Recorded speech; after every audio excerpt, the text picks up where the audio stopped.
everyone. I am Maurizia Punginelli, President of the Italian La Sola Strada Association.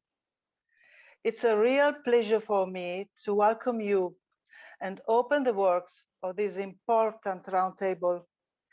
Soil is life, is food, and is the future. La Sola Strada Association, born just 1 year ago, is committed to ecology issues and is a member of the Save the Landscape Forum. The Forum and my association are the organizer for this multi-stakeholders roundtable, which aim is to identify an agree way to preserve soil for present and future generations. Can persons representing different points of view find a common synthesis to be sent as a concrete contribution to the COP26? This is the challenge that we face all together today. I pass the floor to Andrea Vettori, Deputy Head of Unit Land Use and Management, European Commission, DG Environment, Brussels, Belgium. Thank you. Thank you very much, and I hope you can hear me. I see that my slides are already on the screen. Yes, well, first of all, thank you for the organizers for this, organizing this roundtable and this event. I think it is indeed very, very timely because it's a year in which a number of policy proposals and policy development will take place related to soil. And therefore it's important to be able to discuss them and move forward this very important topic. It's also important the stakeholders' involvement. As you know, the soil strategy, the public consultation on the soil strategy was open for 12 weeks this spring. And I will mention this a little bit later, some results. So without losing time, I would go a little bit through a couple of slides precisely to explain the state of play. And as I say in my title, provide you the framework, the new policy framework for soil that the Commission is proposing. We can move to the next slide. Voila. As you know, I think all of you have been in one way or another in touch or even involved in the Green Deal, which was proposed the Commission just 10 days after taking office. And there are a number of different pillars or leaves, as we see here in this infographic, which are relevant for soil. There is certainly the issue of protecting nature. Soil, as we know, is a very important ecosystem. Soil is also the main natural resources on which farming is built. So it's very, very important in the Farm to Fork strategy. But it's also very important in the zero pollution ambition of the Commission. Because the impact of soil pollution is very, very severe, both for the environment and for human health. And then last but not least is a key component of the climate policy, and in particular, the new climate ambition. Can move on. Here I mentioned the timing of the main strategies that were related to soil, that have a relevance to soil. In addition to the biodiversity and Farm to Fork strategy, which were adopted at the same time in May last year, we have the renovation wave, which is important in terms of soil sealing and the possibility to reduce the impact on soil of construction.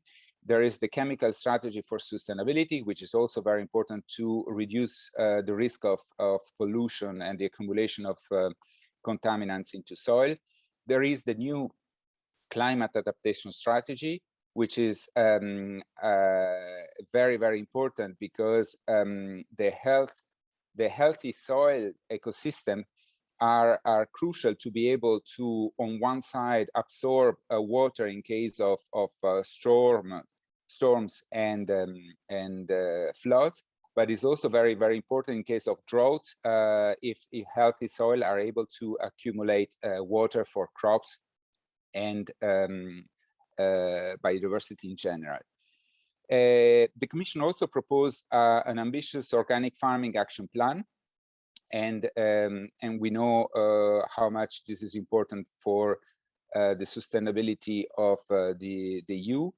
And this organic action plan is a way to mobilize all the different elements of the organic farming value chain, including consumption side, to achieve the 25% target of EU land, agricultural land area, to be farmed according to the organic farming principles by 2030. Just a few weeks ago, in May, the Commission adopted the Zero Pollution Action Plan for Air, Water and Soil, which has a number of provisions relevant for soil pollution, the contamination of polluted sites. And then finally, there will be in few days, on the 14th of July, the big package of measures. There are some 14 different legislative measures, which basically is an update of all the EU legislation related to climate policy, to be able to be fit for the new ambition at EU level. And of course, the land use will be very important for that. Next slide. So, as I said, the biodiversity strategy has put quite a lot of importance to soil, has put it very much in the spotlight, with a dedicated chapter, and highlighted in particular the importance of soil, both for biodiversity protection and climate change through organic matter, but also as a resource for farming, and the importance that this has also for food security. There's also elements related to, as I mentioned, the soil pollution, and there is an important plan in terms of nature restoration that involves also soil ecosystems. We can move. So what are the next steps? The first step will be to update the EU soil thematic strategy and present probably in September, October, a new soil strategy for Europe, which should be the policy framework, which should provide an overview of all the different elements related to soil. As we know, it's a very complex ecosystem that covers a number of different policy areas. And this strategy should be able to bring all these elements together, but also should be a concrete action plan with a number of concrete actions to be carried on at EU level, but also by member state and also regional and local actors. The Commission, the Commission also presented, as I mentioned, soil zero pollution action plan. And you have here the reference if you want to see more in detail what this entails. And there are two other elements that were mentioned in the biodiversity strategy. One is a strategy for the sustainable built environment, which relates more on soil as the basis for building, that the Commission is working, and is still not in the Commission work program, but is an area in which the Commission will continue to work in the coming years.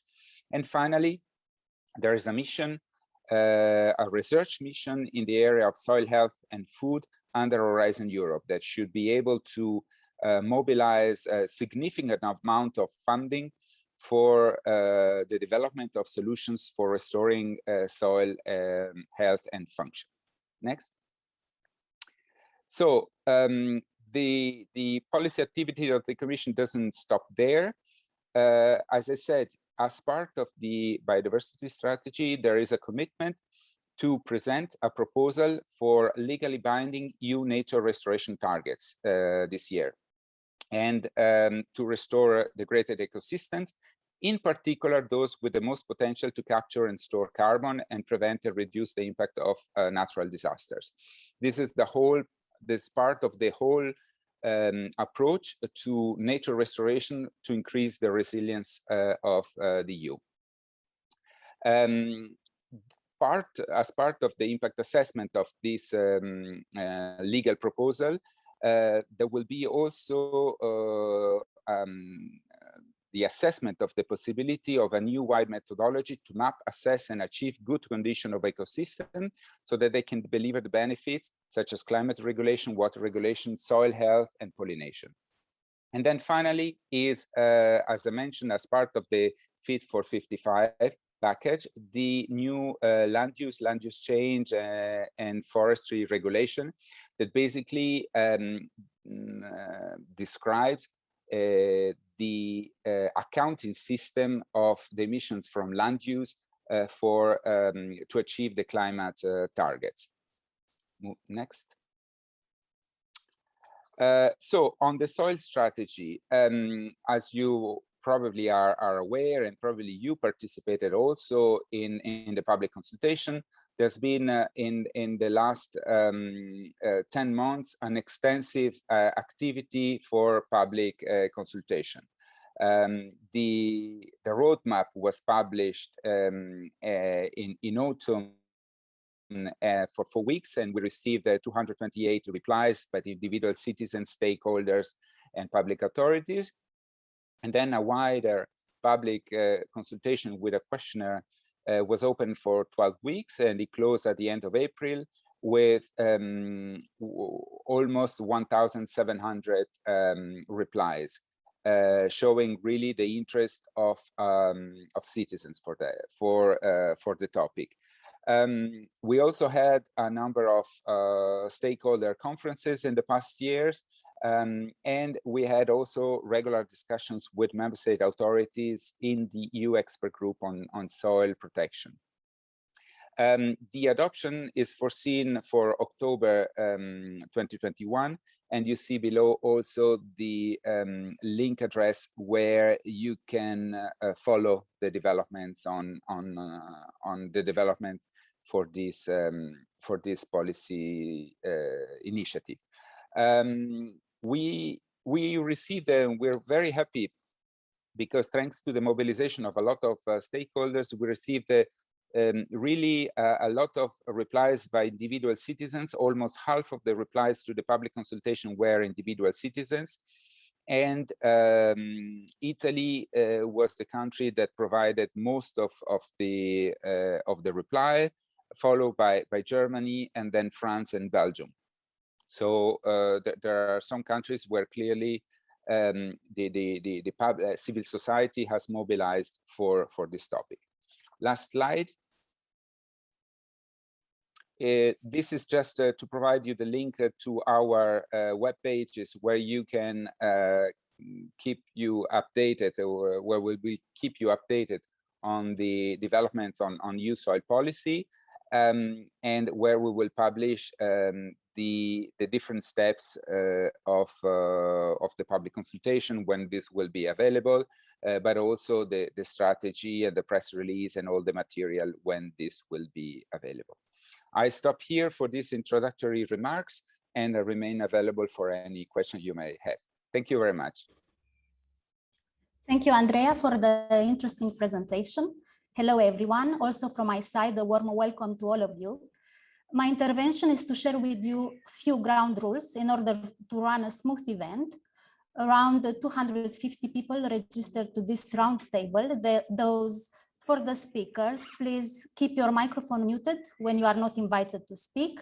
For all participants, whenever you want to ask questions or raise comments or give inputs, you are kindly invited to write them in the chat, and they will be channeled to the roundtable. Please state the name of the speaker to whom you are addressing the question. Now I will pass the floor to our moderator, Edward Robinson, founder and editor at Economy, Land and Climate Insight. Thank you, Aurelia.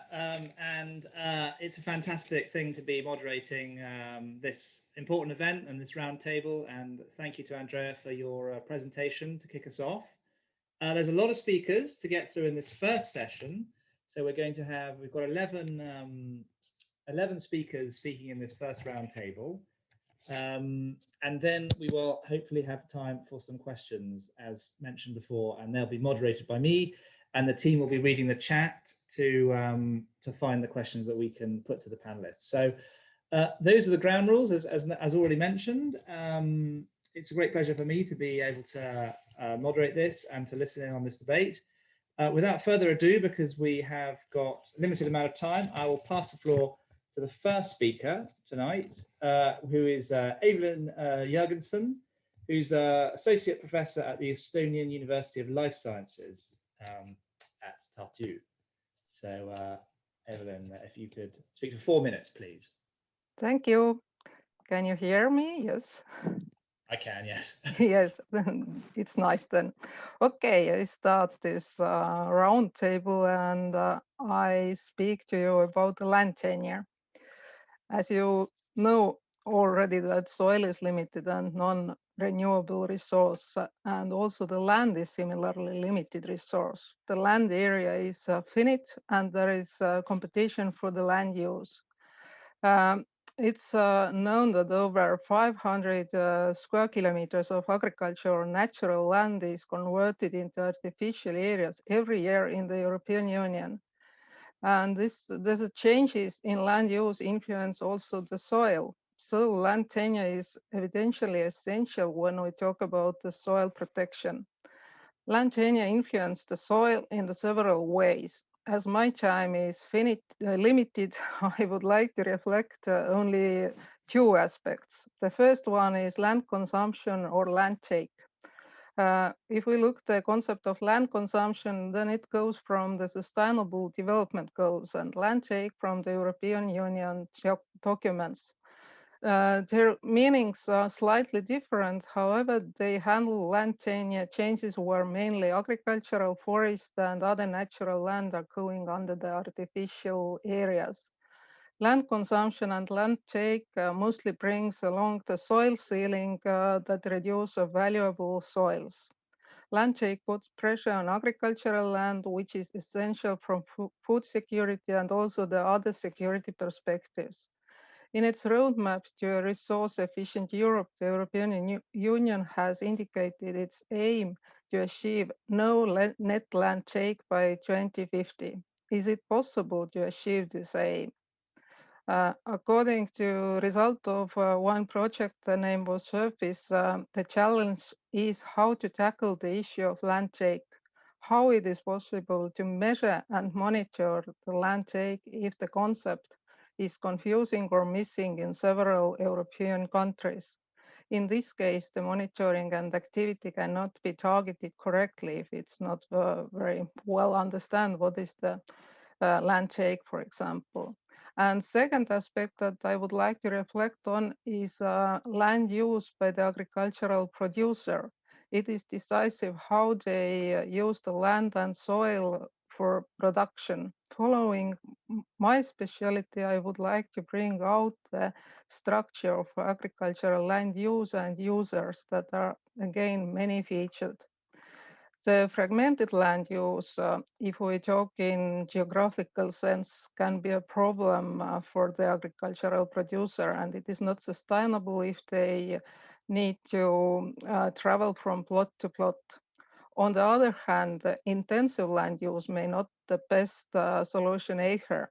The concentration of agricultural land use or ownership frequently accompanies this process. The land concentration can be different. One aspect is that land use is concentrated in one large area that is not good for biodiversity.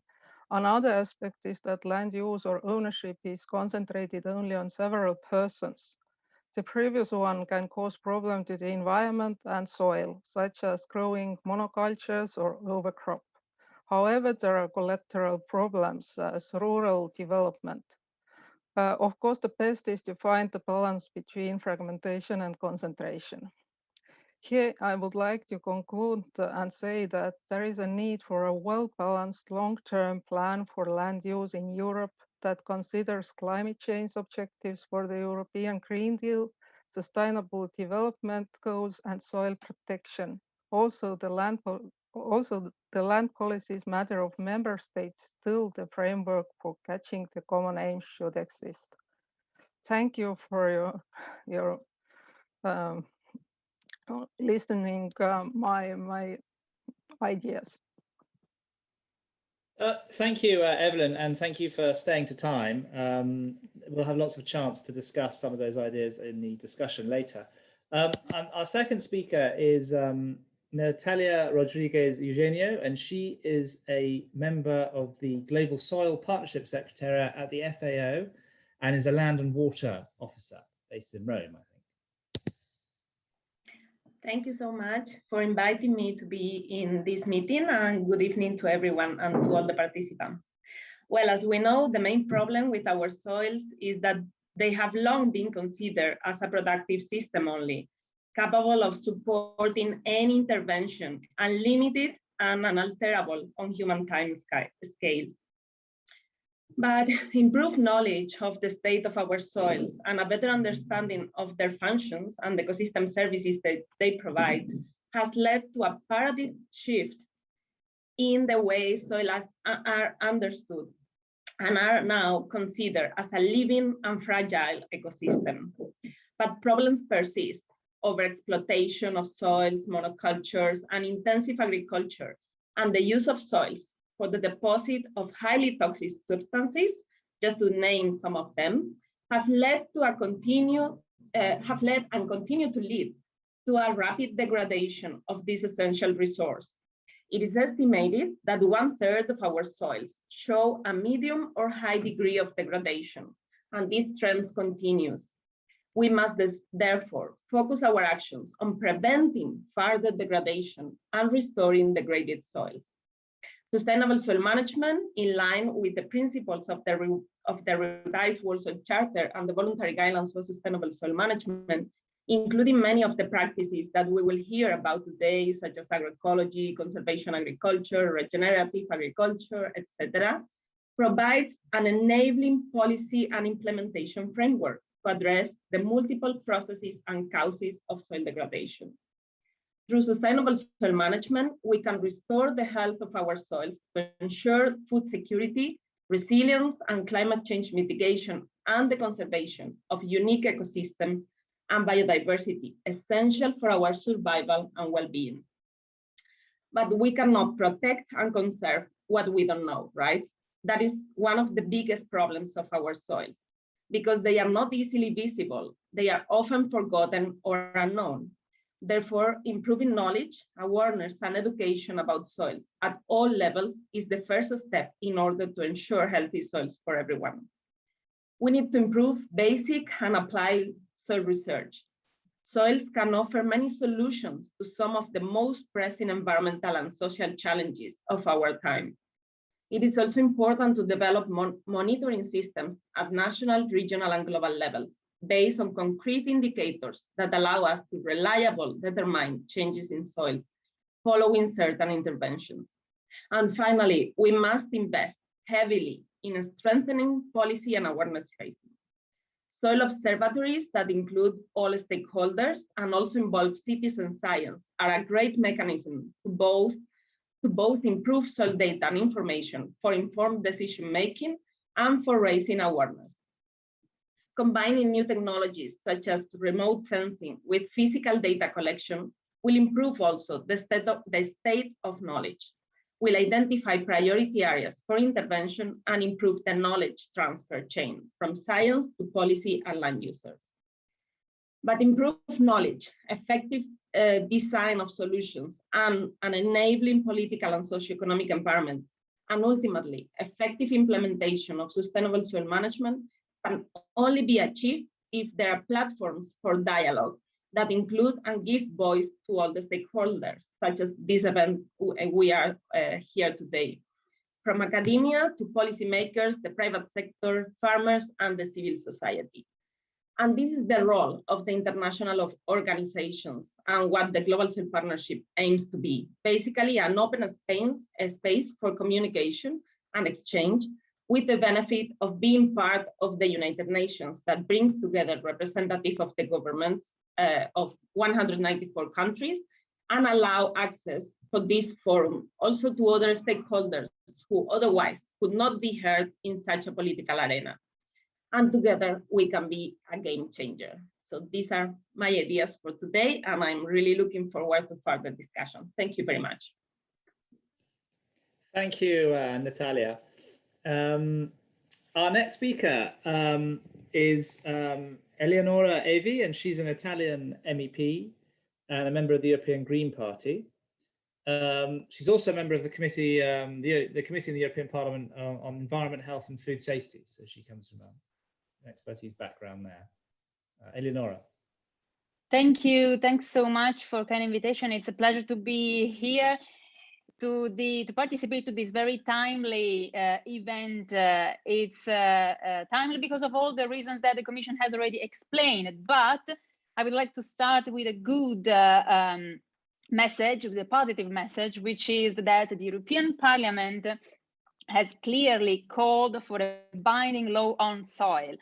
In a recent resolution on soil protection adopted on the 22nd of April, as well as in the EU Biodiversity Strategy for 2030 that has been adopted on the 9th of June, the Parliament made it very clear. We need a legislative framework to protect soil and address all the main soil threats, including loss of biodiversity, organic matter, contamination, salinization, acidification, desertification, erosion, and soil sealing. Soil biodiversity is under increasing pressure, and soil is a common resource. We cannot think to address this crucial resource without an EU framework, an EU legal framework.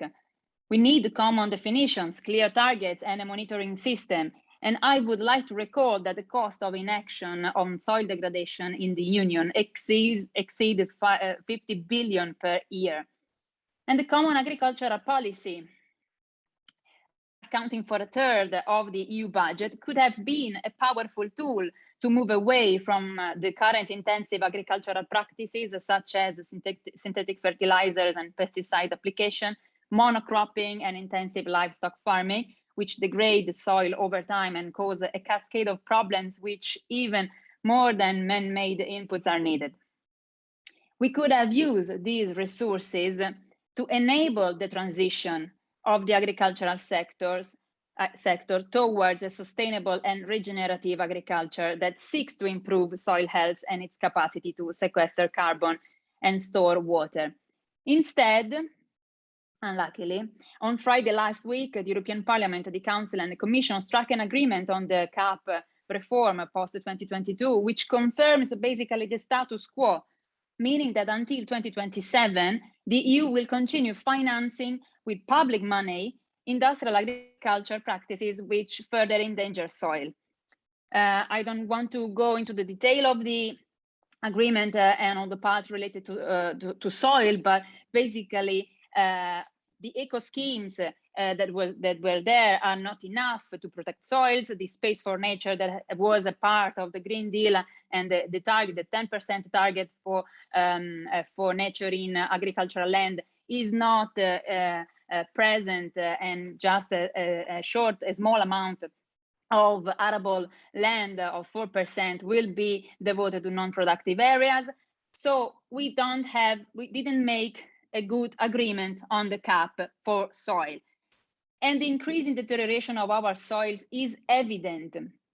Member states cannot make any more loud environmental declarations without a strong commitment to protect the soil. I therefore call on the European Commission, represented today to this panel, to propose an ambitious law to protect our soil with the full support of the European Parliament. The Commission announced that for this year, the revision of the thematic strategy for soil protection, but it is not enough. We need a law on soil. So I would like to really invite the Commission to follow up on the European Parliament request and make a legislative proposal to protect our soil. And what I would like to see in this proposal, first of all, stop soil sealing, give priority to recycling of abandoned sites over use of unsealed soil. Stop using soil and encourage the redevelopment and reuse of existing buildings. We need clear targets for the restoration of soils. We need use construction and drainage techniques in order to allows as many soil functions as possible to be preserved. And we need ambitious material recovery targets for construction and demolition waste as well as for excavated soil. We need to ban intensive agriculture and support agroecological practices and organic agriculture, fight against agricultural intensification and use of pesticides, which are causing soil contamination by pesticide residues, means fighting for our soils. And last, just to conclude, promote plant-based diets that has a huge potential to drastically improve soil health and land use. Research suggests that if everyone shifted to a plant-based diet, we would reduce the global land use for agriculture by 75%. And this large reduction of agricultural land use would be possible thanks to reduction of land use for grazing and, of course, a smaller amount of land to grow crops. Thank you. Thank you, Eleonora. Well, there's a lot of very interesting ideas there and important things to discuss again. Our next speaker, and my apologies in advance to you for potentially mispronouncing your name, is Miklos Attila Skosborous, and he is president of Eco Ruralis and also a member of the European Coordination Committee of Via Campesina. So we look forward to hearing your remarks. Thank you very much. I hope you can hear me well.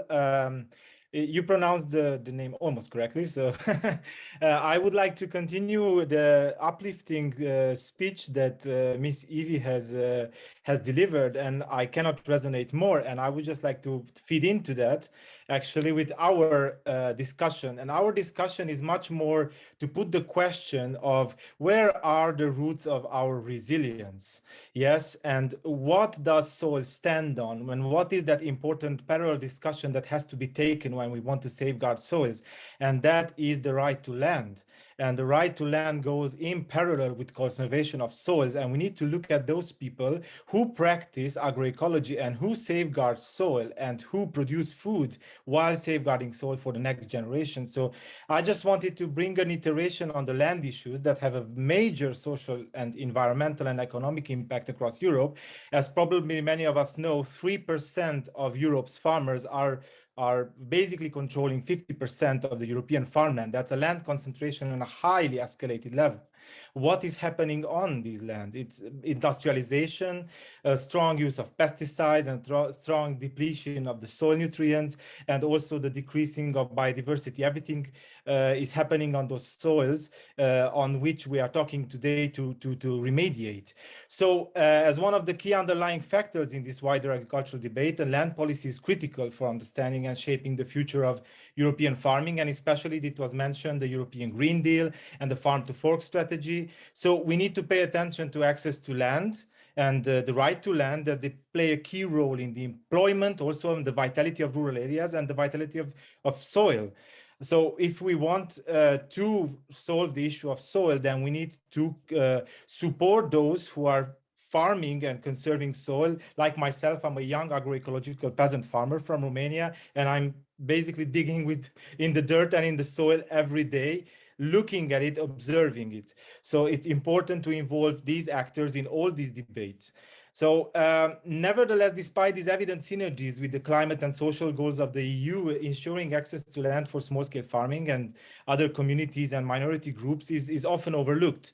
For example, little has been done to crack down on speculative land acquisitions in the EU and to stop land concentration and land grabbing. There's a lot of land grabbing, and through my experience as a farmer and land activist from Eastern Europe, I witness often how large multinational investment funds, also non-farming institutions and banks are buying up a lot of land, leasing them out to big industrial players, and just it's a whirlpool of speculation that has to stop.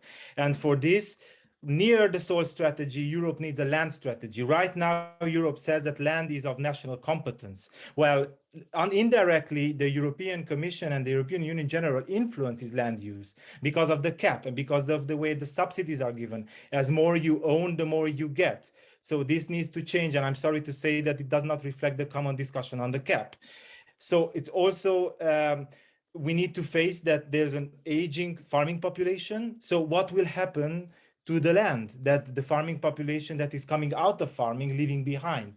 Who are the next generation of farmers? It's very important to now put focus on agroecology, especially from our consideration, peasant agroecology, family farmers that produce on small scale plots, diversified, using biodiversity, using the natural resources of our territories.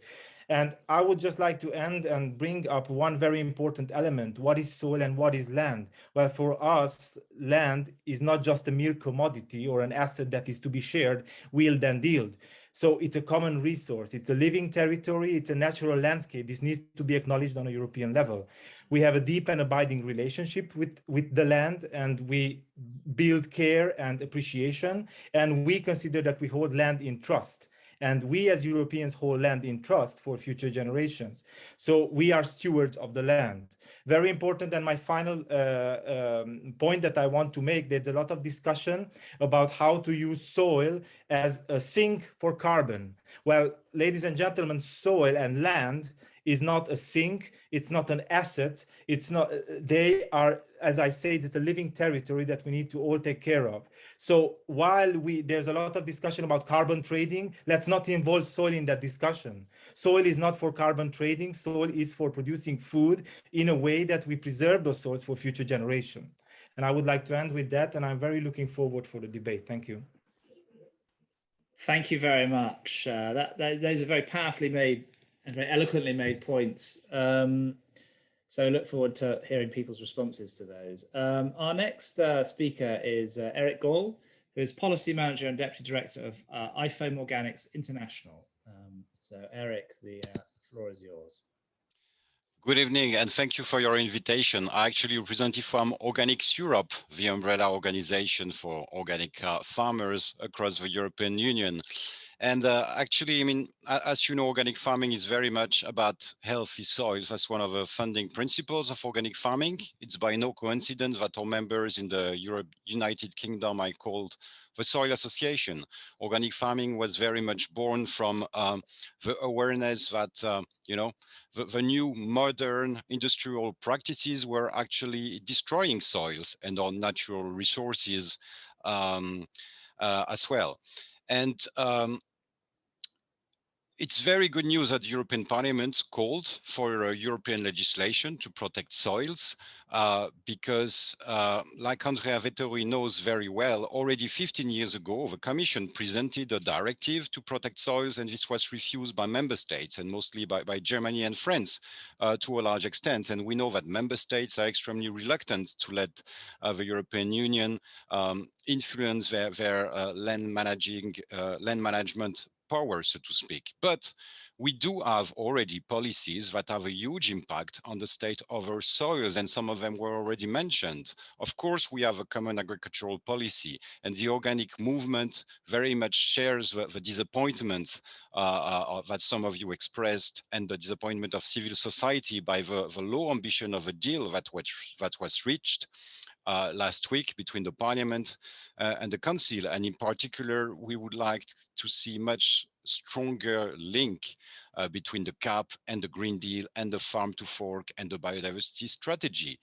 But once again, you know, the story is not over because, as you know, with this new CAP, member states will have to design CAP strategic plans, which will have to be approved by the European Commission next year. So we very much count on the European Commission to maintain the level of ambition to ensure that this common agricultural policy will contribute to reaching the biodiversity strategy and the farm to fork targets. And we very much hope that DG Environment and environmental authorities in member states will be fully involved in the design of these strategic plans as well.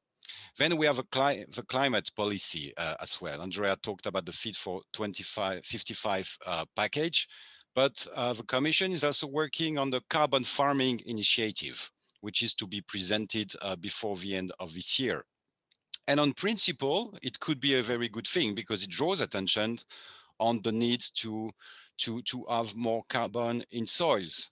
Why not? But here as well, there is a risk if this is not done right, that we will further incentivize even more industrial farming in the name of a fight against climate change. You know, if we only measure greenhouse gas emissions per liter of milk, for example, or if we allow, in the name of carbon farming, to have support and money channeled towards practices that are destructive of our environment, that would be a problem. If we fund conservation farming, you know, with the use of glyphosate in the name of carbon farming, that would be wrong.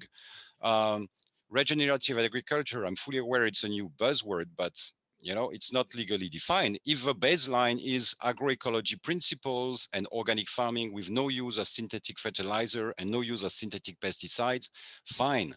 But if it's a form of greenwashing, that would be a reason for concern as well. So I think my key point is that we have to make sure that policies that can contribute, that agriculture is part of a solution to climate change from the get-go, from the start, fully take into account the need to protect biodiversity. You know, we should not work in silos, and hopefully the Commission should not work in silos with DG Agri on the CAP, DG Environment on biodiversity, and DG Klima on carbon farming. We have to make sure that with all these new initiatives, we really incentivize agriculture practices that have benefits for biodiversity. Because if you protect biodiversity, you will have benefits for the climate, for mitigation, but also for adapting to the impacts of climate change, which are already there. But the reverse is not true. So it's very important that these carbon initiatives really only incentivizes practices based on agroecological principles and as they were defined by the FAO, and as organic farming implements on the ground as well. So there is still a lot to do, and there are opportunities to make sure that we stop destructive agricultural practices and that we make sure that EU policies do the right thing in supporting agroecology. And maybe if I have 1 minute left, I learned today that the great Charles Darwin actually published a book on earthworms more than 1 century ago. It was the last book before he died, where he put attention, you know, on the importance of living soils. And it's quite striking that 1 century after he published such a book, you know, in the 70s, during the so-called Green Revolution, you know, the dream of many agronomists was actually to get rid of living things in soil so that they would have a substrate where they could control all the components and use synthetic products as well. So it's really time that we move away from this vision, and that we indeed realize that, you know, we need living soils for also for producing our food and for humankind as well. Thank you. Thank you, Eric. And these are really important issues, and we've been very interested in writing about some of the risks around greenwash, etc., and some of the potential backlashes around these types of things at our website, Economy, Land and Climate Insight. So very much looking forward to comments on that. Thank you for your intervention. Our next speaker is Florence Jontet, who is Managing Director of One Planet Business for Biodiversity at the World Business Council on Sustainable Development. Florence. Thank you. I would like to thank the organizer for shedding light on this very important topic of soil ownership. We heard about it, soil use, protection, and regeneration. So the discussion of today takes a very important and interesting approach as it brings together different sectors and users of the soil. We have heard a lot, and I will continue on this one, the agriculture sector, of course, but also the built environmental sector and the mining sector. Each of these groups have an immense impact on soil, and this is why this conversation is timely and very important as well. I'll come back on agriculture indeed. Agriculture and the food system alone has a massive impact on our soils. If we look at WWF, you will find out that agriculture accounts for around 50% of the land degradation of today. We need to acknowledge the fact that the current system has brought a clear abundance of product to consumer, has considerably improved the food security for many, but unfortunately, this came and comes at a very high cost, and especially with a growing population and more needs for food. It has led to overexploitation, overuse of pesticides, fertilizers in certain area, and have consequently results in brackets, broken food system, at least the way it is built today. So in OP2B, One Planet Business for Biodiversity, our company members have decided to move forward and address this challenge. This company, 25 plus company, big companies, are convinced that agriculture can contribute to better use of the soil. And being agrocentric, realized that the current model need to be amended and shift. And a shift to what? A shift to regenerative agriculture, where the practices that are used are leveraging the power of the plants to regenerate the soil. And it can bring a solution for climate, people, biodiversity, and farmers as well, to bring back the farmers at the core of what we are doing. So as OP2B, this coalition, we are working together with partners to achieve this transformation. And we are very motivated about it. The challenge we are facing is actually to scale up regenerative agriculture. We talk about, and it should not become an excuse, that regenerative agriculture is not defined, although it is actually known for some time, and there is more and more scientific evidence. And I encourage all of you to read the latest reports, which have been published quite recently, called Biodiversity and Agriculture, where it's clearly stated that regenerative agriculture, agroecology is the solution for the future, not a solution for the past.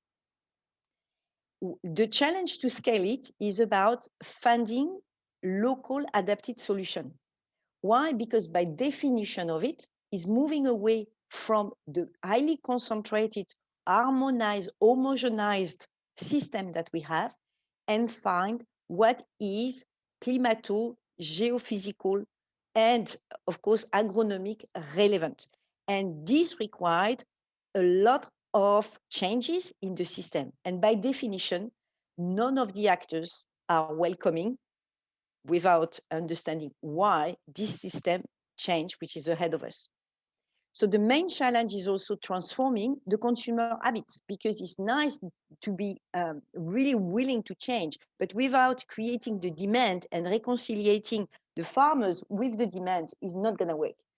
We need to do that as well. The industry cannot do it alone. We need changing policy frameworks. It's extremely important that we are, and I think we have been discussing enough also this evening, the CAP reforms. We need aligning in the framework to enable every part of the chain to work it out. And this will not happen without, because there is no magic money, reallocating subsidies.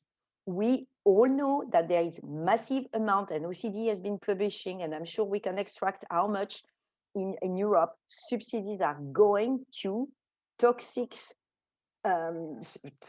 support to destruction of the soil. And we've heard about that, I think, as well, destruction of the biodiversity, and we need to stop that. So this is what I wanted to say. Help us to scale up regenerative agriculture. Is good for biodiversity, is good for climate, is a solution for people and farmers, and is now that we need to act, because changing soil and recovering, restoring, and regenerating our soil will take years. Thank you. Thank you, Florence. Fascinating, and I'm no doubt there'll be lots of opinions on that.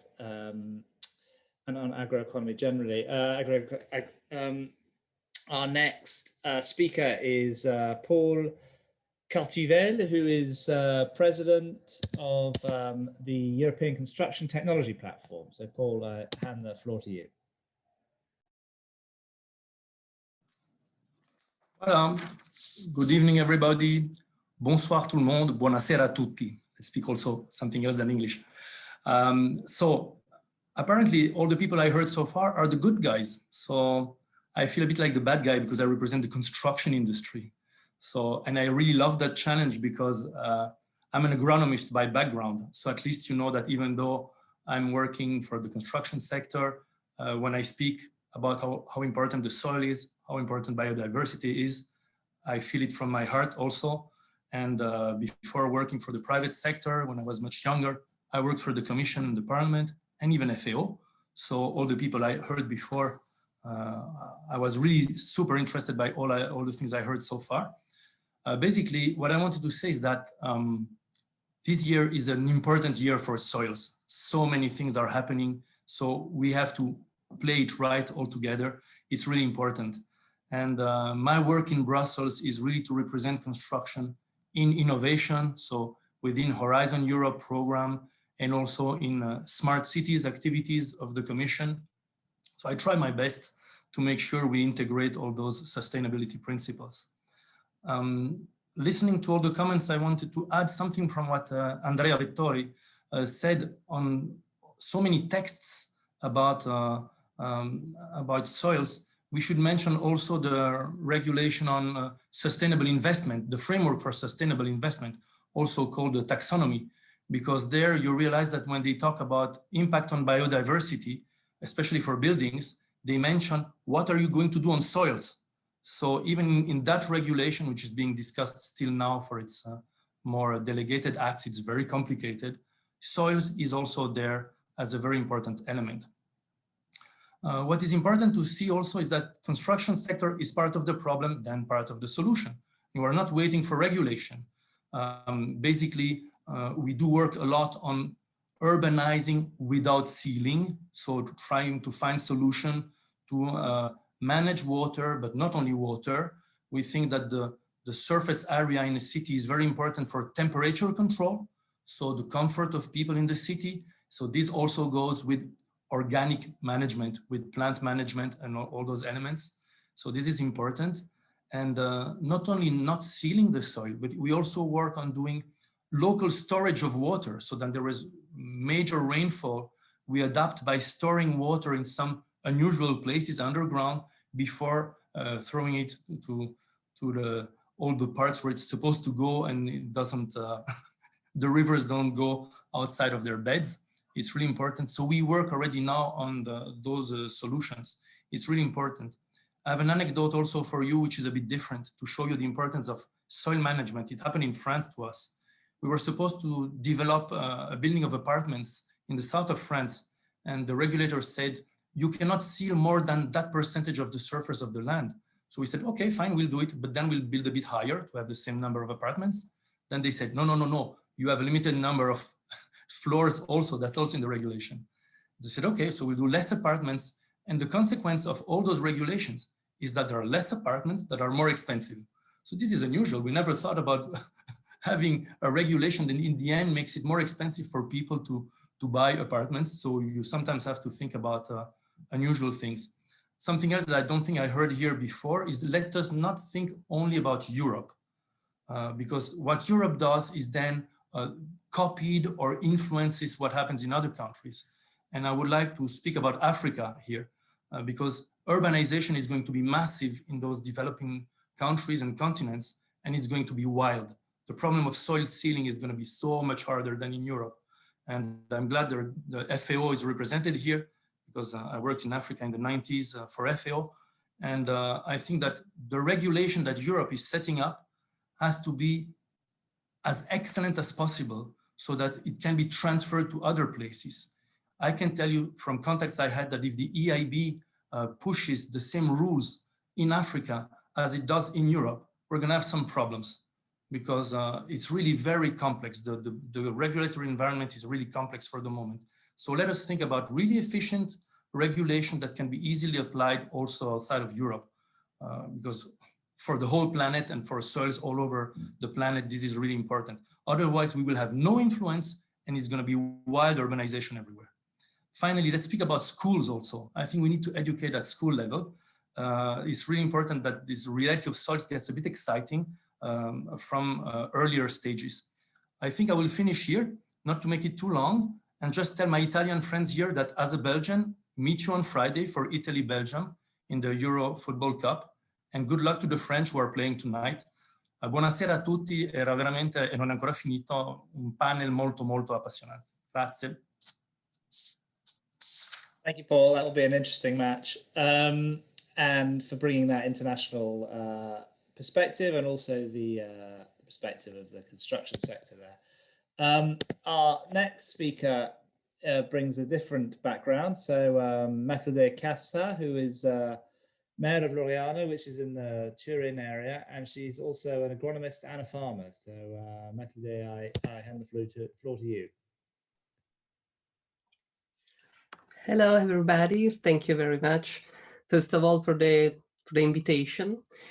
And I'm very happy to come after the speaker that was before, because he introduced the argument I was focused on, because I should like to speak much more on land consumption.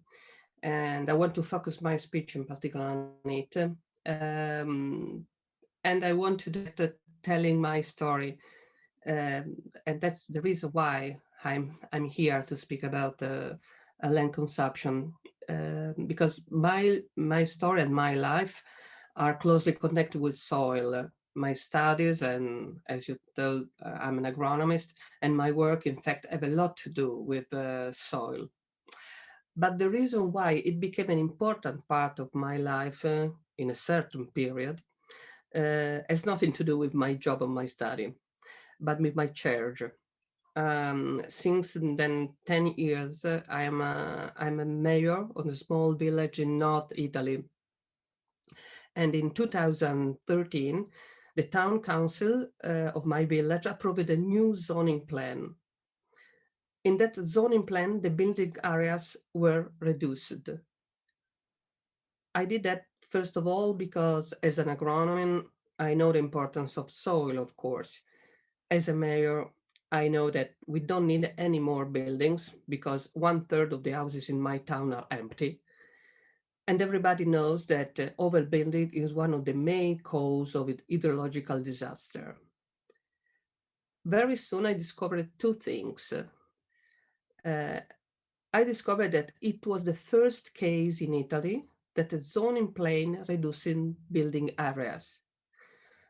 All other increased, or at least were maintaining the same percentage of building areas. And the second thing, sadly second thing, was a complaint from the owner of one of those areas, followed by a criminal trial.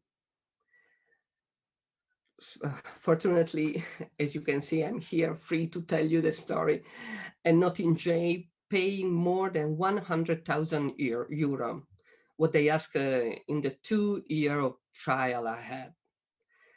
And I have to say that what happened after was very gratifying. I mean, my story became a national case. And in 2016, I won the National Environmentalist of the Year award. And in the same year, I wrote a book with Paolo Pileri. Paolo Pileri is a professor of Polytechnic of Milano and one of the biggest Italian experts of soil and its preservation. The book tells my story that became a case, as I told you. But most important, I discovered that my decision, I thought the best and the right choice, that decision was not normal in my nation. So I understood that we were and we are so far from acting in the right direction to stop land consumption. As I understood that right and necessary action have to come, first of all, from politics, from all levels, I mean, from European and national parliament to the smallest town council of a teeny village. As I said, I was gratified to be a case, not of course to be on a trial. But sadly, in these years, I didn't see many changes that make me feel less lonely in my choices as I felt in the past. For this reason, roundtable as this one and the work of all the people involved in Save the Soil is even more important. Thank you very much. Thank you very much, and fascinating stories there, and no doubt hopefully a chance to discuss further. But thank you very much for that. Our next speaker is Arnd Spaan, and he is Political Secretary of the European Federation of Trade Unions in the food, agriculture and tourism sectors. Thanks a lot. Thanks a lot. Yes. Thanks to the European Parliament, to Deputy Evie. She really presented the action of the Parliament, which we are fully supporting. The resolution of the Parliament is really a treasure on information, on strategy, on ideas how to strengthen the situation on soil in Europe. I will focus today on questions on depopulation on rural areas, future of families, social relations in agriculture, rural areas, acceptable jobs, decent work, soil consumption, desertification, water resources, water use in Europe, biodiversity. These are the problems we are discussing in our groups, where agricultural workers, food processing workers, and so on are coming together. People need solutions, not only the soil. The soil can, of course, exist without people, but people can't exist without soil. So our central question is the access to soil. My colleague from ECVC said, right on land. Yes, that's an old slogan. Because the situation is that the agricultural used ground, the soil, is limited. If we are losing the farms, the other farms will grow, and the people are leaving this country. We have a lot of regions in Europe where the people are leaving, and this is our biggest problem. So access to land is our crucial point in the fight against poverty, hunger, and lack of social participation. Local and regional institutions need frameworks to prioritize and implement their own goals, and therefore the mayor from Italy, she really described and really a best example how to go on with this. We need local banks and cooperative banks to set up their own funds for regional development. And we have good examples in Europe. We need land banks who can prioritize and credit new owners. And we need to discuss about the social clause. That means those who do not use their land, e.g. for 5 years or something less, must offer it to sell it to the municipality on a unit price. Ditto for the houses, for real estates. And land use management should be developed through municipal frameworks, where the people are coming together, discuss what kind of agriculture they want to develop in their region. This is an absolutely important point. Europe must act, and the Parliament is going on. And we need, of course, an end of soil degradation and soil erosion. We need a strategy against desertification, especially in the south. And we need spatial planning that is committed to preserving the biological functions of soil and the social communities. For this, a comprehensive and overarching policy needs to be developed, and then has to be done in other areas, for example, with the Green Deal, the Farm to Fork strategy, and the integration of social conditionality in the European CAP last Friday is such an example that it's possible to win. These highlights should also be reflected in various positions of the Parliament, the European Economic Social Committee, Few organizations that deal with sustainable development in areas with negative population development has been discussing these and many other highlights for years. In many European countries, there are cooperative and communal approaches. Especially in mountain areas, the number of actors is really high. But desertification, water shortages, and land grabbing is advancing. More and more young people can no longer afford to live at home. They are forced to move to the cities. That's our situation in Europe in 2021. Among many other issues, access to land for the local population combined with pressure to use the land is therefore a prerequisite for any lasting sustainable economy. Combined with education, with the support of young farmers and the support of decent work, like we hope to have it in future in the Common Agricultural Policy, we are sure that it is possible to get a better level on support of soil and economic activities of people. Thank you very much. Thank you. Interesting points there. Our penultimate speaker is Sarah Sangler, and she is a farmer and agronomist and founder of HUNS, which is Des Hommes et des Sols. So Sarah, thank you. Well, thank you for the invitation. So I am very pleased to be here today. So I am a farmer in France, and we are in conservation agriculture on my farm since 1980, which means we haven't plowed for 40 years now. So I want to tell you very good news is that today the civil society want us to produce food.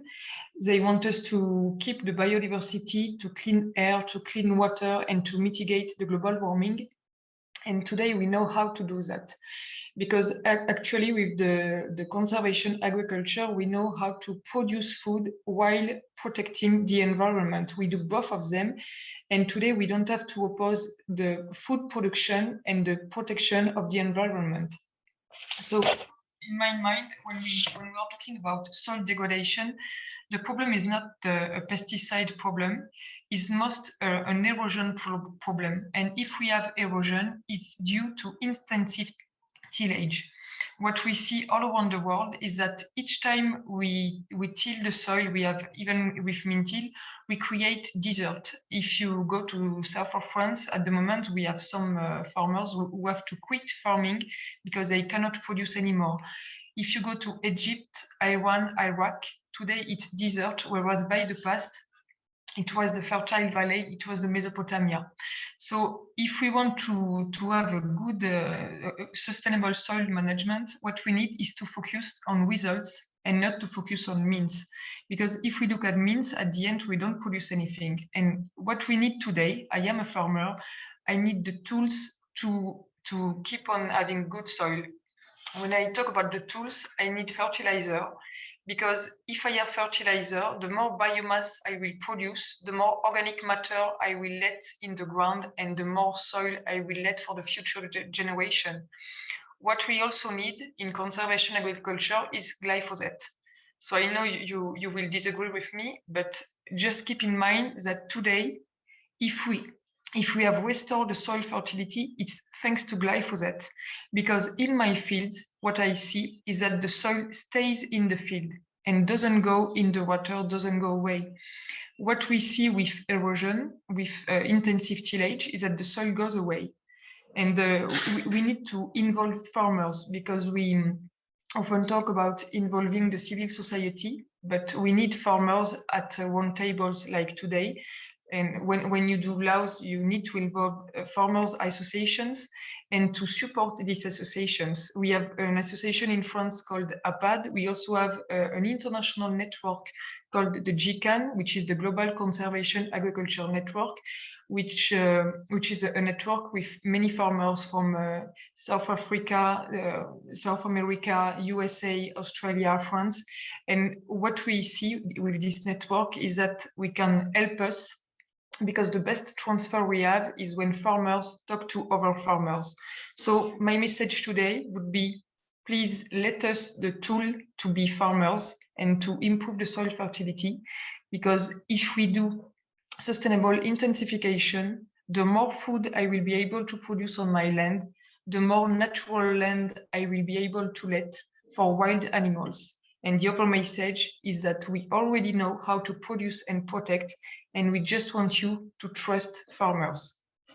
Thank you. Thank you very much, Sarah. That's a very important background there, and some interesting points being raised.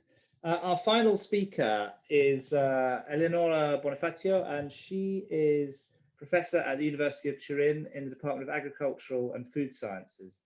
And she's also vice president of the Italian Society of Pedagogy in Turin. So Eleonora, the floor is yours for the final set of remarks. Okay, good evening, everyone. Thank you for inviting me as a soil scientist to this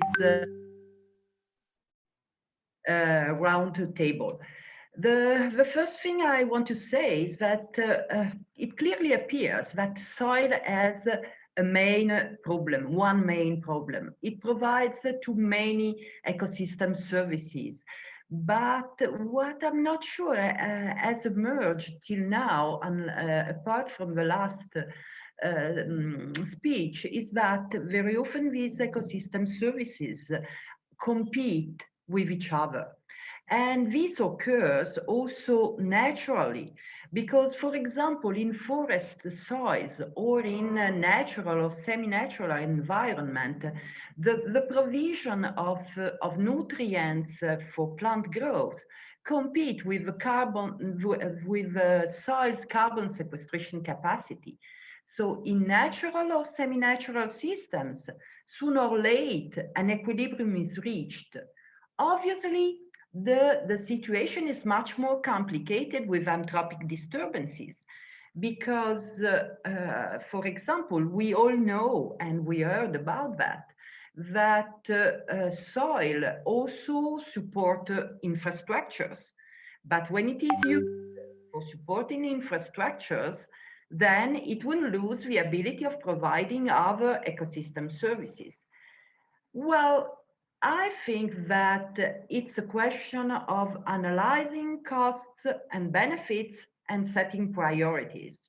And soil research can help in giving the instrument for a correct analysis and for taking informed decisions. And how this can be done? I think that there is one thing that has not yet been said till now. And I will start from the title of this work table, which is very, very nice, but something is still missing in the title. The soil also lives. And I do not mean that soil organisms live. I mean the soil itself, it lives. It is born, it develops, and it dies, as it is shown in this slide. So actually, we cannot expect that a baby or an old person has the same capacity to provide services as an adult person, as a grown-up in the middle of his or her life. So is the soil. Not all soils have the same capacity to provide ecosystem services, and they do not all provide the same ecosystem services. There is a huge variability. And one thing more I want to stress, if we move to the next slide, is that this variability is not random. It is actually predictable, at least to a certain extent. And if we look at this scale, this very, very broad scale, we can see that the best soils, those with the highest capacity of providing a large range of ecosystem services, are in temperate climates, such as in Europe. And therefore, Europe has a huge responsibility towards soils because it must keep the soil, its soils alive, and for sure it must use its soils at the best of their capacity and protect them. And that's all. Thank you very much, Eleonora. And my colleagues have been looking through the chat and have provided me with two questions which we could read out now. And so that I'll read them out now, and then we'll move on to the next section. But one question here comes from Albertina Evrafova, and it's directed at Eleonora Evi, sorry. And she asks that the focus on soil law and policy should be included in ongoing EU initiatives. But would Eleonora Evi have a suggestion on how to make this possible at EU level? And is there already a plan or initiative to do that? So I'll give the floor to Eleonora to respond to that question now. Yeah, sorry, I don't know if I got the question right. So what kind of actions can be done at the moment in terms of policies? That was the question. Yes, am I understanding? So, well, yes, as we were talking before, we have this year, which is an important year for soil, where the European Commission is coming forward with a revision of the thematic strategy on soil. And but this piece of legislation is not per se a binding legislation, and it can contain binding proposals, but the main ask from the European Parliament through resolutions, so this has been the political position from the European Parliament, so the only directly elected by European citizens, the only directly elected institution by the European citizens, is to ask for a binding and legal framework to protect soil. And hopefully, and this is the pressure I'm trying to make here over the European Commission, is to not be shy to propose this kind of legally binding proposal and legally binding law on soil, because we all know that in the past there has been already a proposal for a directive on soil that has failed because of resistance from different member states. But we are in the middle of a climate crisis. We are in the middle of a biodiversity crisis. We are in the middle of the pollution crisis. We need bold actions, and that's why I really, again, stress that the European Commission will go on with a proposal on a specific binding law on soil that will have binding targets and binding provisions to protect it. And I hope it will be done in this year. I hope I replied. Let's certainly hope, and thanks for all the work you're obviously doing that. The second and final question before we move to the film is directed at Paul Cartuvels, and it's to do with why constructors are continuing to build and rarely use already built. Sorry, let me read this again. So why are constructors continuing to build and rarely using, I think, already built? Why are they building on already built soils, even when it is? Sorry, why are they building on soils that are already built on? I think, and why when it's evident there is no need for new apartments. Paul, if you've got a response to that, you have the floor.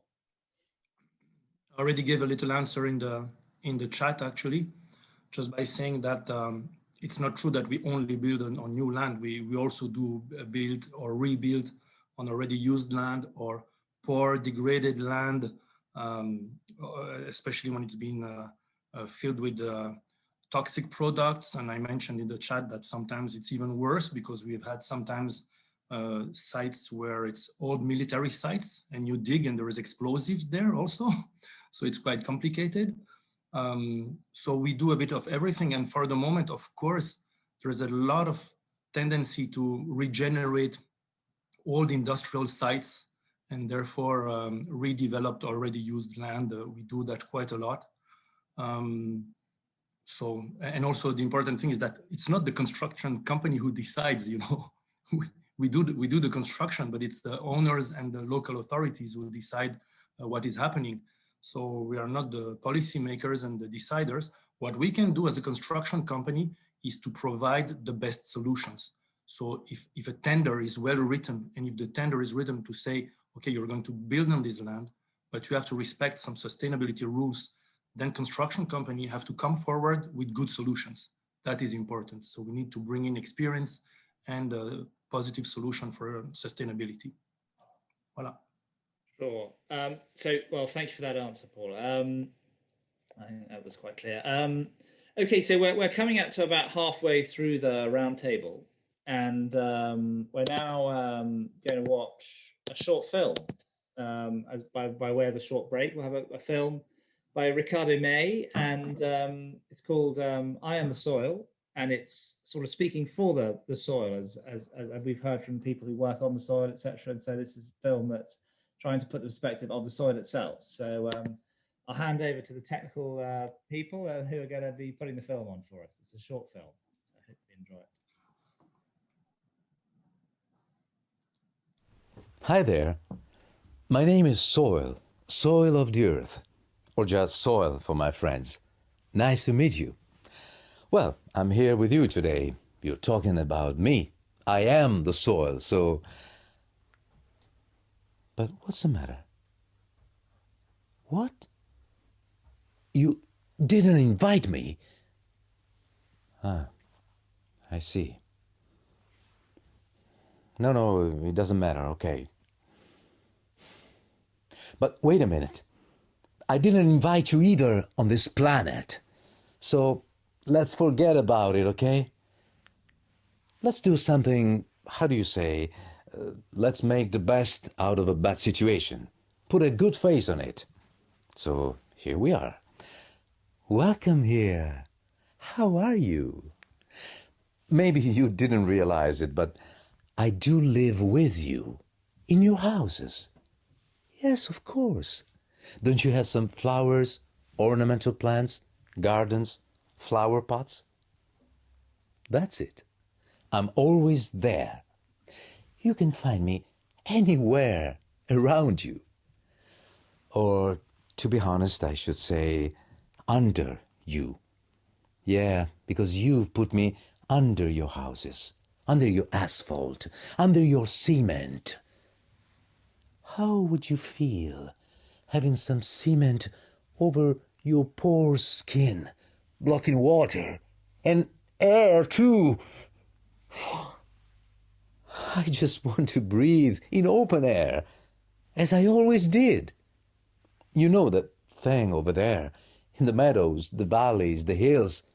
Everywhere you have gardens, public parks, cultivated fields, where you can find trees, plants, flowers. There I am.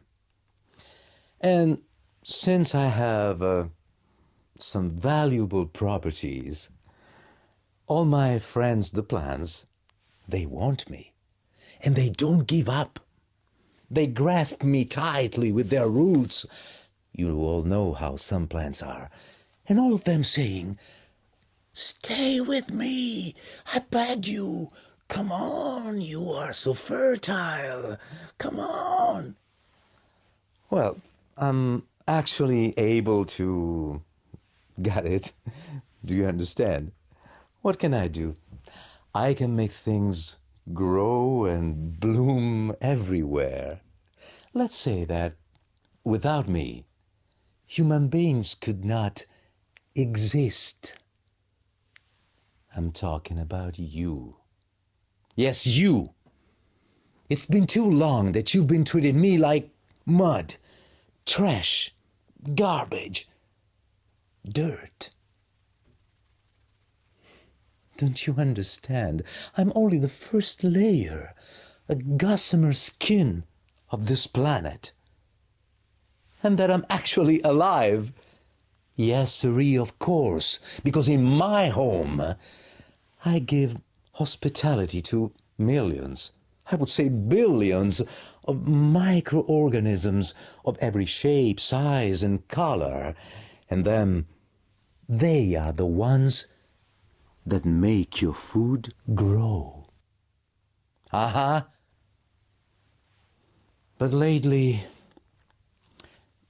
I'm not feeling too well, folks.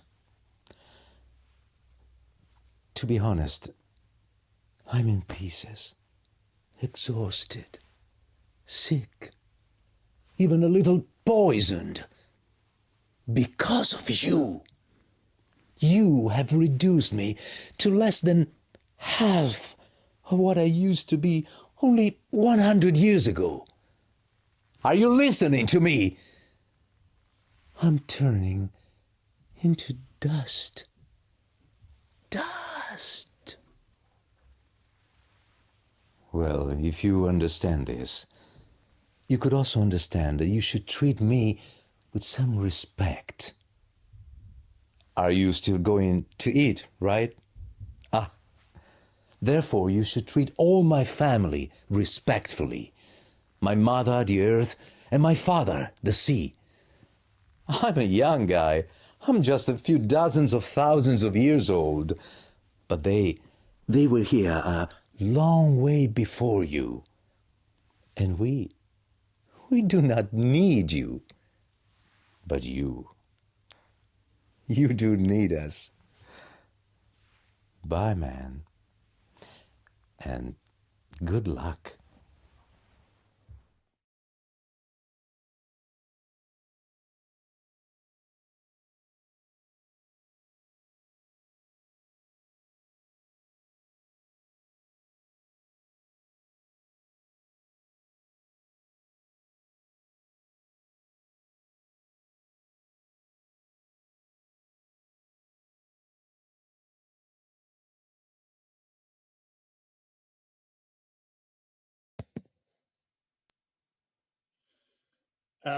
Well, that's certainly very thought-provoking and original. I hope everyone enjoyed that, and that's a spur to our next session, which is the second part of the workshop. And the main question here is looking forward to COP26 and thinking about concrete recommendations for that conference that's happening at the end of the year, obviously in November. So what we're going to do is move through every speaker. All of our sort of experts will get, again, 4 minutes to give us in a succinct and concrete a way their recommendations for COP26, and then we will have some questions, again based on the chat. So put your questions in the chat. In order to save time, I won't announce everyone with their full titles, etc. I'll go through the list and just ask by first name. So we'll go in the same order, I think, as we did in the previous session. So that means we'll be beginning with Evelyn. And the question is recommendations for COP26. Okay, thank you. Previously, I presented two aspects. It was about the land take and structure of agricultural land use and ownership. And it is so that both aspects need data that is possible to get through the monitoring. We need to know the changes in land use, and we need to evaluate the changes. Are the changes suitable or undesirable? If the changes are undesirable or move in the direction that is not suitable, then it's possible to respond to the changes. For example, change the land policy or rules or what we need. If there is a need for comparable data between the countries, then the collected data should be the same and also the collected with the same method. Understanding the phenomenon of land take can be different as it was previously presented. Some countries have this concept of land take in the legal act and it same time absent in some countries. So we cannot get comparable information for all European countries. it is possible to find some scientific and policy literature, several definitions that are like land take. For example, the article written about the land consumption and land take bring out that it is possible to find even a 30 definition. For example, there is 13 definition of land take, 5 definition of soil sealing, 4 definition of artificialization, and also several definition about land consumption. It is so that land take is monitored in the European Union. However, the used method is limited. The land take indicator is currently calculated using the Korean land cover. However, it's so that there is a minimum mapping unit for aerial phenomenon is 25 hectare, and the minimum width for linear phenomenon is 100 meter. It leads to the exclusion of most linear transport infrastructure from the European land take assessment and may result in an underestimation of total land take. For example, if there is scattered sprawl, many smaller developments across the landscape is not covered this assessment. Of course, this data is better than no data at all. However, we need the next step forward. Maybe it's possible to find a more precise method for all European member states. If land take is still monitored, then if we talk about the agricultural land from the side of land use and ownership structure, then it's not possible to get a similar structural overview for all European countries. The information about the land fragmentation and concentration is not monitored and it is not available. There are only some research that handle this issue. The changes of the structure in the use of ownership in the use and ownership are essential input as well. So it's very important to get such kind of information as an input for the policy and rules that we want to do, or where we want to go, or what's our aim. It's my suggestion. Thank you. Thank you, everyone. That's very clear. And so we'll ask now the same question to Natalia. Thank you very much. Well, following Evelyn's suggestion, I will also insist on the need on having monitoring systems for soil health.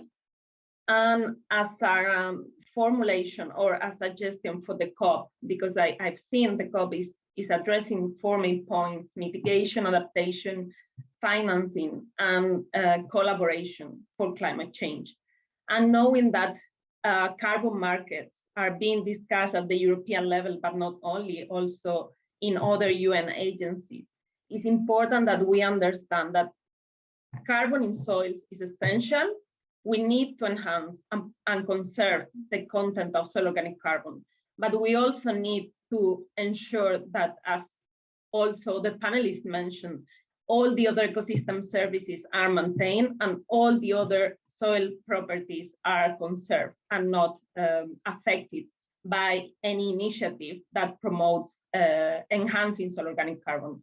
This is what we are trying to do, for example, with REC soil, that includes indicators on soil health, not only on soil organic carbon, and that promotes practices that increase soil organic carbon at the same time that enhance and protect soil biodiversity and reduce the inputs of agrochemicals, for example. So this is very important, that when promoting carbon farming, we keep in mind that it has to be sustainable and has to be in no way affecting soil health. So this is my recommendation for the COP. Investing is great, but we really need to think on how this investment will go, where, and ensuring that soil health will be promoted and maintained. Thank you very much. Thank you, Natalia. And now we'll move to Eleonora Evi. Thank you. Thanks a lot. Well, I would like to say that I completely share the recommendation I heard so far, especially on the monitoring system. We really need something working effectively on this dimension of the monitoring system for soil. We need, as has been said, I mean, we cannot run the risk that false solutions out there will be running properly, and the reference here is, of course, to carbon farming that could really risk to be just a greenwashing operation, and this is, of course, nothing useful if it goes this way. And a call on dramatically reduce the use of chemical pesticides. This is also important. But I would like to say that we, the European Union, we don't really present ourselves in that important moment with the work done properly at home. And I'm making reference here to the climate law we have just voted in the European Parliament, because unluckily, it's not really, this is our business card, basically, and has been presented with a lot of enthusiasm. But honestly, I have to stress here that this is not the case, namely the fact that we define at the very first a climate law that brings the European Union to be a net zero emission continent in 2050, but the 2030 moment and the 2030 target isn't in line with the global commitment of the Paris Agreement, and most importantly is not in line with keeping the temperature increase under the 1.5 degree in average.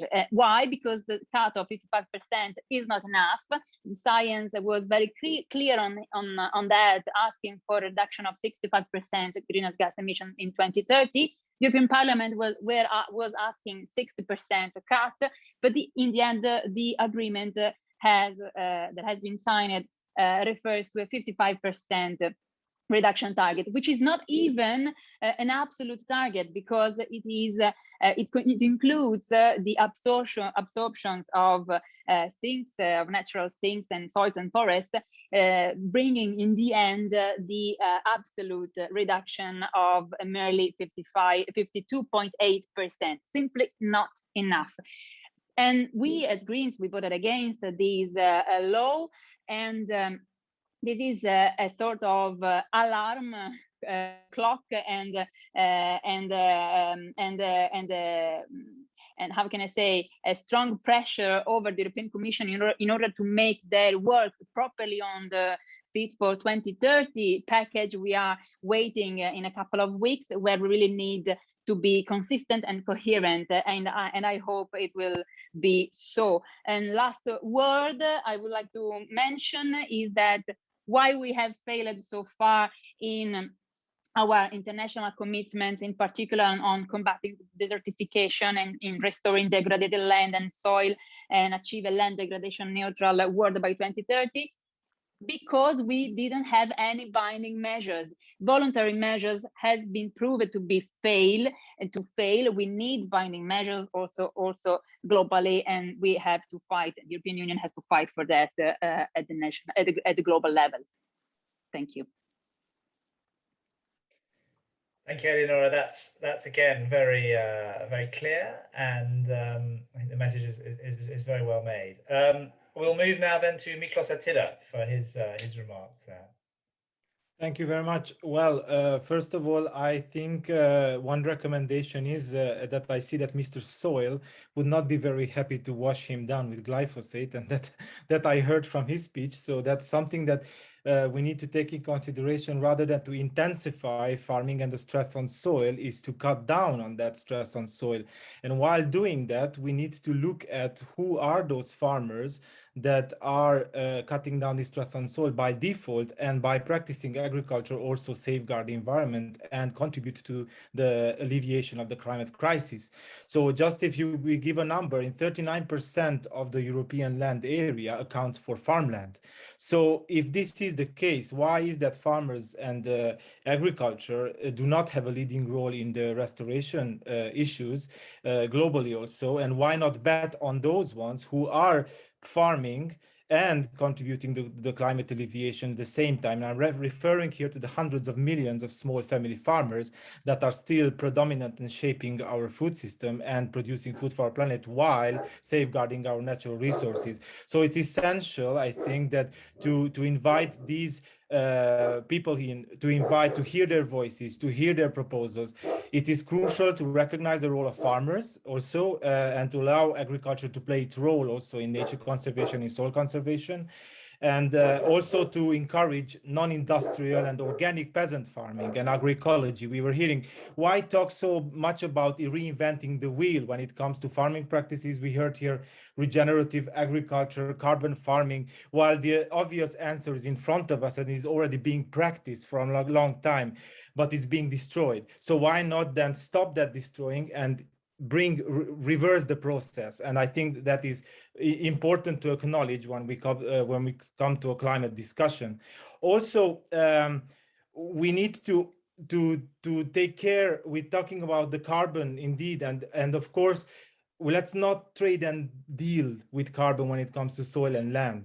Carbon offsetting and carbon trading mechanisms should not be included, and this is a highly big recommendation that is coming from small farmers. Let's not transform us into traders of carbon. We are food producers. And then lastly, what I want to say is that the concept of soil goes, as I said, hand in hand with the concept of tenure, land. So there are international tools that have to be, and it was previously said, obligatory rather than voluntary. First of all, we have the United Nations tenure guidelines that it's really important to be acknowledged and to be implemented on a global level. Europe is lagging on a lot. And then lastly, there's the United Nations Declaration on the Rights of Peasants, which was just adopted. And it's important also because it has articles that were adopted in the United Nations also regarding the alleviation of climate, the crisis, and the role of farmers, and especially peasant farmers into them. So thanks a lot. Thank you very much. That's really, really important and really brilliant contribution. I think it's apt now that we can move to Eric, I think, for his recommendations, following on from that. Yes.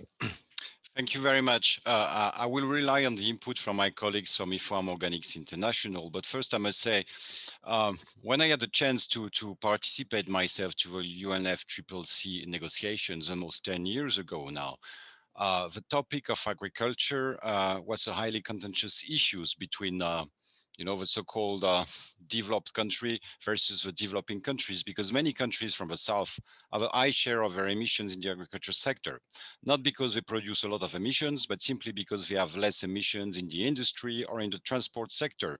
So they were quite, let's say, skeptical at attempts from, the US, Canada, or sometimes the EU to call for actions in agriculture focused on mitigation, because indeed one of the key challenges for farmers all around the world already is adaptation, because they're already feeling the dramatic impacts of climate change. So I think one of the key points of attention, as always, is to prevent, the work of UNFCCC promoting false solutions, like, concept like climate smart agriculture, which have been proven to be funded by the fertilizer industry, for example.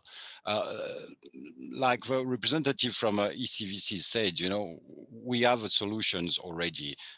We know that agroecology delivers on the ground, both in terms of sometimes reducing emission, but also in making agriculture systems more resilient. And this should really be the priority when the parties to the COP talk about agriculture. So there's a challenge specifically for the next COP about adaptation, because it's important that the discussions move forward on the operationalization, sorry, it's a bit late, of a global goal on adaptation. There is an adaptation committee which has a mandate, and this work should move forward. The finance as well is important. It's important that the COP26 makes a clear demonstration that the 100 billion which were promised to certain countries will be delivered, because there are once again big challenges in terms of adaptation, specifically for the agriculture sector in southern countries. And so, you know, there is a joint work on agriculture, the Coronivia process. So I won't talk longer about that. It's very important that it promotes agroecological approaches. Maybe one last word as well. I mean, it's time that we talk in the UNFCCC about the need to reduce the consumption and production of animal products. As you know, 80% of agricultural land at the global level is used either for animal production or for the production of animal feed, which, as it was said before, is largely responsible for deforestation as well. So the, you know, less meat and better meat approach is important also in the context of which programs are going to be funded in terms of adaptation and the contribution specifically of agriculture to mitigation as well. So these are unprecedented times, and it's very important to make progress on this front also at the COP26 to really make sure that we implement the Paris Agreement on the ground. Thank you. Thank you, Eric. That's also really important, and I think we've built quite an interesting portfolio of recommendations now. I move to Florence now, and I'd be interested to hear what you have to say about regenerative agriculture's role here potentially. Thank you very much indeed. When it comes to agriculture, we need to look at the figures. There is no other way than to tackle the way we farm today. Agriculture represents today between 20 and 30% of the emission. So we have to tackle that. So I'm really aligned from what has been said so far, and see the agriculture to be considered as a solution to nurture and restore the soil health. I would like to emphasize the message that has been given by the FAO previously on the necessity to better measure and map soil health. Data in this case will be very, very important to measure progress, and we need those data. I would like to indeed come back on the fact that one of the solutions is to move to agroecology and to move to regenerative agriculture, being at the crossroad of climate and biodiversity. Regenerative agriculture is about protecting and enhancing the biodiversity, improving and preserve the carbon and the water retention in the soil by leveraging the power of the plant. It's about decreasing the usage of pesticide and fertilizer and supporting the farmer livelihood. And what we need from the COP26, again, considering that the reconciliation of agriculture part of the solution, if there is one word, is convergence. Why convergence? Firstly, because we need the agenda of nature and the agenda of climate to be together. It's two issues that we need to tackle in one go.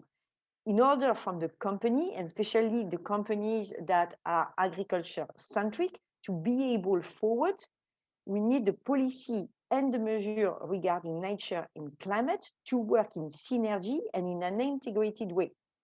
If it's not the case, it's becoming too complex, and we may go into some direction in one hand who are positive to climate, on the other hand on biodiversity, and we will miss completely the point by focalizing the energy and work together to really get back into one single agenda to get back to the 1.5 target. Secondly, why do we need convergence as well, and where is in the policy and in the unified frameworks when it comes to international trade? Why? Because there will be conflict in competition if there is leakage in the activity between more and less ambitious countries, and this should be avoided. We will have more ambitious countries which are producing eventually in nature positive ways this will be coming with a higher cost, with potentially higher prices, especially if we are not able to reallocate the subsidies, and we won't be able to compete with cheaper products coming from less ambitious markets. So this has the potential to be a major issue, a major factor in stopping this transition fast into positive, nature positive practices and regeneration, and stopping what we are all supporting and trying to operate, which is scale up regenerative agriculture. That's what we need. Thank you. Thank you, Florence. Again, very clear. I hope you're enjoying the cartoons that are coming up on the screen at the moment. We'll move to Paul now for his perspective and his recommendations for COP26. You cleverly avoided my last name. Well done.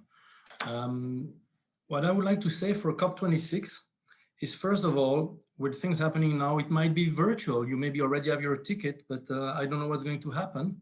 So my first word would be field visits.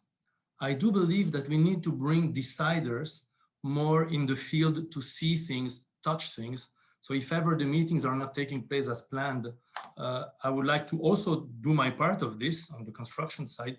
Let's make sure we bring people to touch both for the agricultural part and the buildings and infrastructure part. So field visits, it's really important. I've done that all my life, both in Africa for agriculture and now for the buildings with MEPs, for instance, also in Strasbourg. My second point is population density. I just want to mention the name. The population density is important to keep in mind from one country to another. So it's good to harmonize regulation, but it's difficult for me to think that Belgium and Finland have to be dealt with in the same way. So that's important. Demography is important also. You have very different situations from one country to another. In Europe, or COP26 is the whole world. So you have, of course, the Africa I was telling you about before, developing countries. So some things are easy to do in a stable population, low demography place, and not easy in a place where population is growing madly. So let's be careful not to push decisions that are really absurd. My last point would be on all the things I heard on agriculture. Let us make COP26 vegan. Let's give a touch to all the people who go there to go vegan. So make the test, because everybody is talking about saving things. What about trying it? So for a few days, go vegan, or at least except for local products from animal origin, really local, nothing industrial. Let's put some pressure on that, because I think to live it, to experience it, is the best way to understand how things go. So let's have a vegan COP26 just for the try of it. Then I heard some nice sentences before, and there's one sentence that sounds a bit like one I heard before, which is apparently from a Native American chief who said, we do not inherit the land from our ancestors, we borrow it from our children. I think this is a great sentence.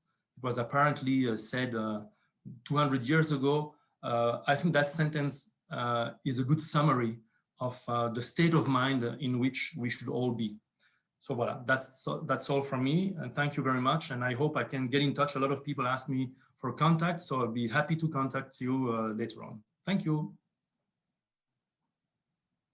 Thank you, Paul. And that's an interesting idea about making COP26 vegan, certainly.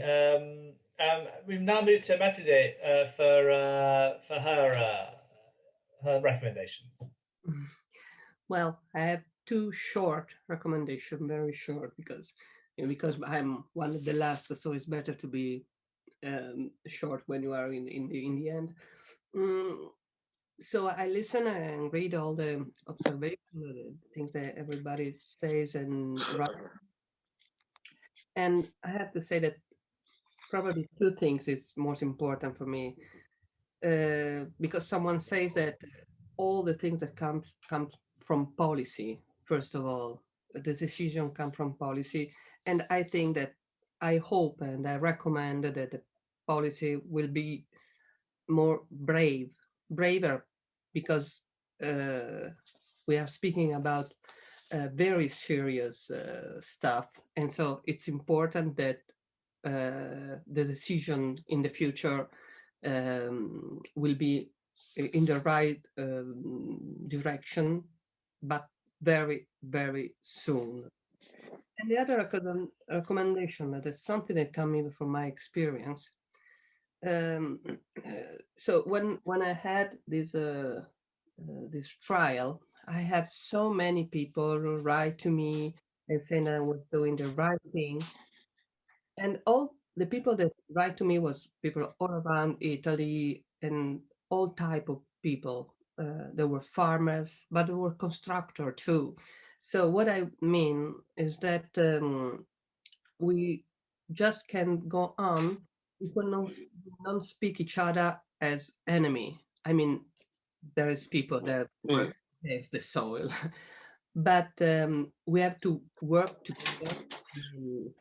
Farmers, of course, not all type of farmers, but farmers that take care of the soil, and even with constructors, because as we know that they can do what policy let them do. So what I think it's important, we have to find a balance.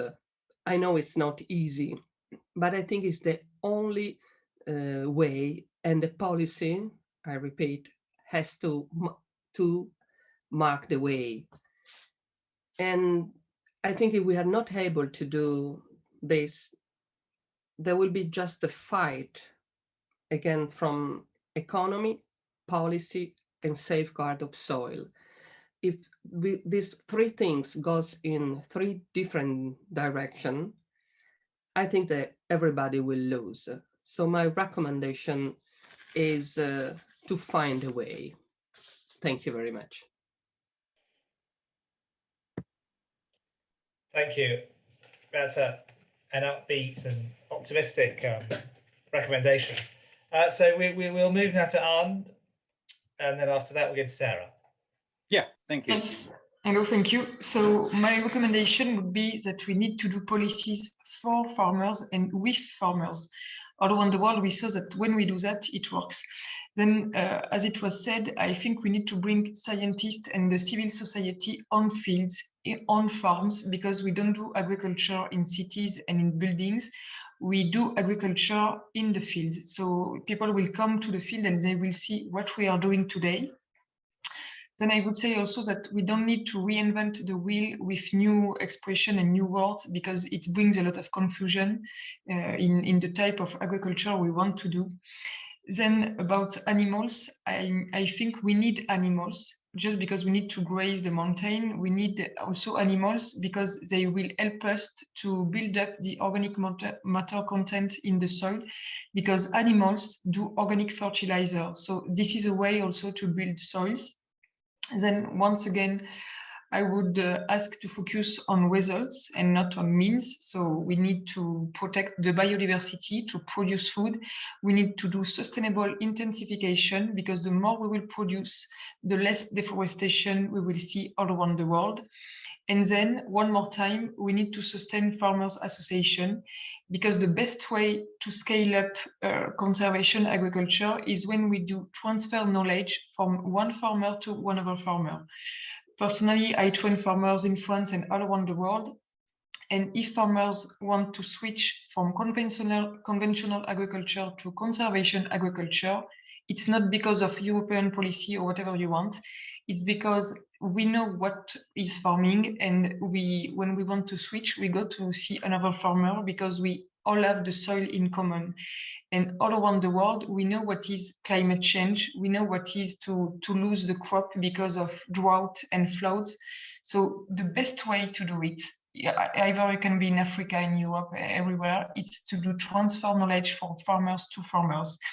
And once again, we have the solution today to do the job. Thank you, Saha. And we'll actually go. We'll go to Arnd now. back one and go forward there. So Arden, I'll give you the floor now. Yeah, thank you. Yeah, so yeah, COP26, we are focusing as trade unions of agriculture on how to develop sustainable agriculture. It's part of our plan to develop decent work in agriculture. We believe that future agricultural production in Europe can only be sustainable. That means we speak about glyphosate as an example. We are campaigning for an end of the use of glyphosate. And this will be a top discussion in Glasgow in COP26. And then we speak about education. We speak about integration of people in rural areas. We speak about the integration of migrant workers in the local population. We speak about education. We speak about protection of people, information and advice for people who are not well known with the relations on the spot. And at the end, I'm sure that it will be possible, like it was possible in the last COPs, to develop a discussion inside the different stakeholders to organize really a wide range of activities to develop sustainable work in agriculture. IFARM is a part of it, and a lot of other organizations. And I'm sure that at the end, our ideas on how to protect soil, how to protect workers, how to protect consumers and people, it comes to a positive end, that at the end, it is not against people, it is with the people, it is with the communities, with the municipalities, with the regional institutions that we are developing and sustainable agriculture, which gives Europe a future, which gives good ideas for people and better protection for the environment. This is what we try to do in Glasgow. Thank you very much. Thank you. Very eloquent remarks. And lastly, we go to Eleonora for her recommendations for COP. Yes, thank you. I have three recommendations and three requests. The first one is that the sustainable use of soil is possible, but it needs to take into account the soil diversity, and it has to acknowledge that the soil threats are not the same everywhere, as well as that the ecosystem services soil can provide are not the same everywhere. Also those that are involved in the mitigation of climate change. The second one is to keep in mind that trying to restore soil function is much more difficult from the technical point of view than avoiding destroying them. And the third one is to keep in mind always that if we lose 1 hectare of soil in temperate climate, the compensation can only be done by 10 hectares in other parts of the world. So people living in temperate climate have a very big responsibility in this. And what we have to ask for be able to do that is we need a common legislation framework at the European, at least, and the national level. We need a monitoring system, because without monitoring what's going on, we do not have facts. We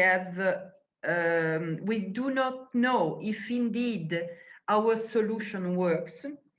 And the third one is, the third thing we need, I think, is more education on soils, since primary schools to university, scientific education of soils. Thank you.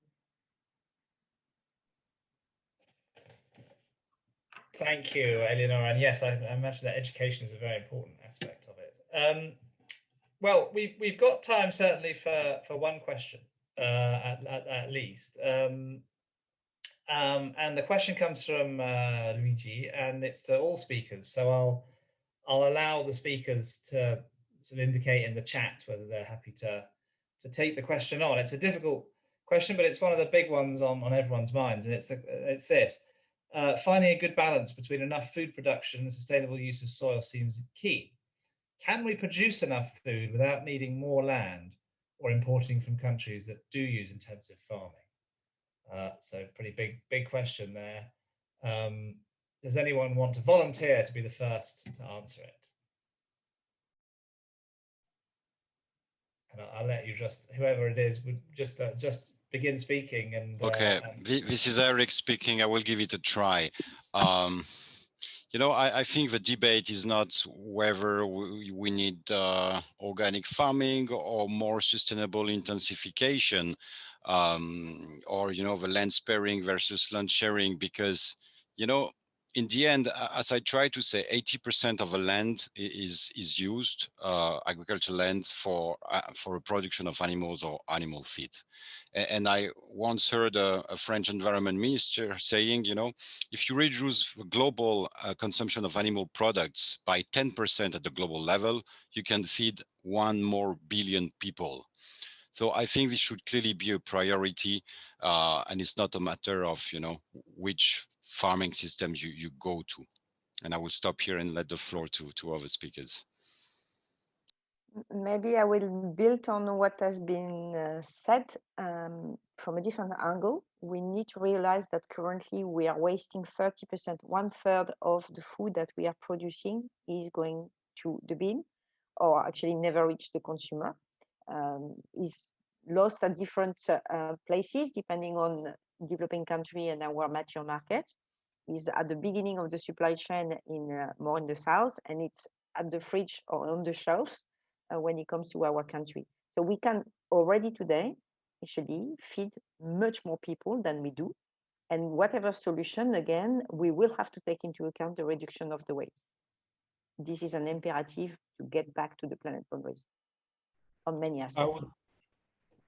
Thank you so much. I would also just like to feed in from our perspective as small farmers. Well, the problem is also food distribution. While there's a lot of food being thrown away, there's also a paradox that, for instance, in my area, I'm surrounded with milk farmers, while in the supermarkets, the shelves are full with milk from, well, I don't want to name a country, but from thousands and thousands of kilometers away. And in my area, in the last 5 years, statistically, 3 family farmers have quit farming in an hour. So it's a huge statistic. It says a lot about food production, food distribution, and food waste. While they were throwing away their milk in the ditches or giving it to the pigs, there were a lot of agro-industrial, big multinational players that were gaining a lot because of this, and the prices are ever lower. So we need to ensure decent prices for farmers. We need to ensure that we are not over subsidizing a certain kind of production method, and that we are having a fair labor on the countryside. And by that, we can ensure that food distribution is more local. I was hearing this, and say some people were saying this, and the distribution is more fair. Thanks. I would add something, is that I agree with Attila. It's more a question of food distribution, but we still need to produce food just for a reason. It's that because of the climate change, the food security is threatened at the moment.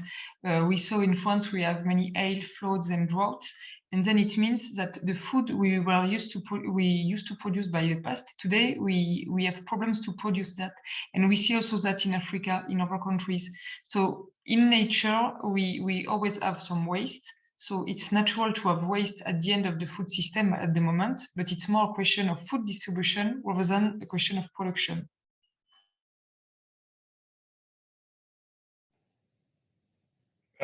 Those are all excellent points, and I hope have gone some way to answering in very different ways. I think we now move on to the next part, which is a second film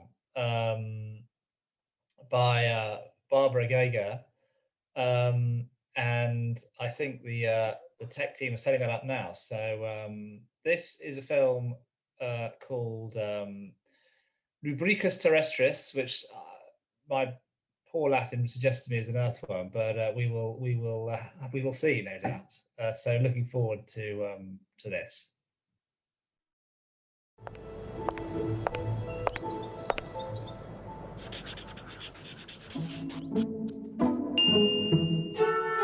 Hello and welcome to Fräulein Brehm's Life of Animals.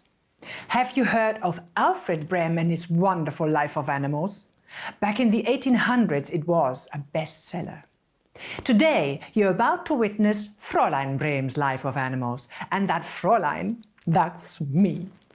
Don't ask if we're related. Fact is, without Alfred, there would be no Fräulein. In the beginning, there was Alfred, and just like Alfred Brehm, Fräulein Brehm looks deeply into the lives and times of animals. The following story is not fictitious, and any similarity to actual creatures, living or dead, has been scientifically observed and carefully noted. The earthworm, Lumbricus terrestris, king of the animals. Alfred says, in the beginning of every worm is the head, where there is an extraordinary string of nerve fibers that transports information from the sensory cells on the worm's skin directly to the lower cerebral ganglion, which is complemented by the upper cerebral ganglion, which amounts to the worm's brain, albeit a very modest brain. For lack of teeth, he gobbles and gulps food through his mouth that has been prepared, cooked, and served up for him by billions of microorganisms. Protostomes, earthworms, are gourmets of a kind. They possess exquisite taste buds in the head region that allow them to distinguish between what they do and do not like. Alfred says, if they do not find their nourishing puree, they prepare, almost cook their own food by pulling whatever they come across into their burrows. Everyone knows that the leaves, feathers, straws that one finds in the early morning hours as if they were planted there by children are being abducted during the hours of darkness by earthworms of all sorts. The leaf of a raspberry bush torn off. A mighty straw will be pulled with such force that it will snap right in the middle. Well, Alfred is not exaggerating in the least. Just look at this. Even Rumpelstiltskin would envy that. During the dinner, worms ensconce their rear ends inside the burrow. Worm home alone. Earthworms urinate via elegantly named nephridiae, 2 on each column, which have funneled lashes that effectively lash urea out of the worm's body. Ladies and gentlemen, I give you worm's gut. The worm's gut is particularly attractive for microorganisms. It functions as a means of transport, a downright travel agent, as microbes insist on traveling almost exclusively with the excrement of worms. Via the anus at the end of the worm's body, microbes reach their final destination, where they're being ushered in and around beautifully situated worm casts. And action.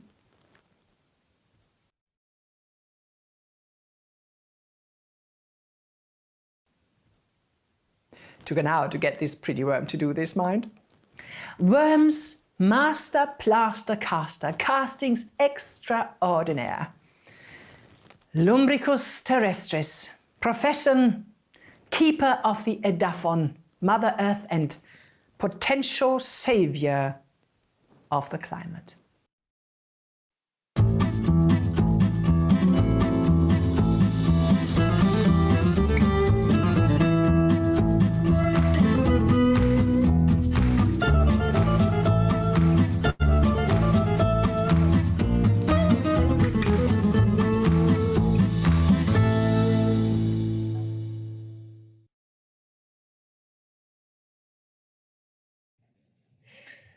Well, I hope everyone enjoyed that. That was a most interesting take on the earthworm, and certainly gives us food for thought for the final session of the round table, which we're allowing to be very largely around comments and a sort of open discussion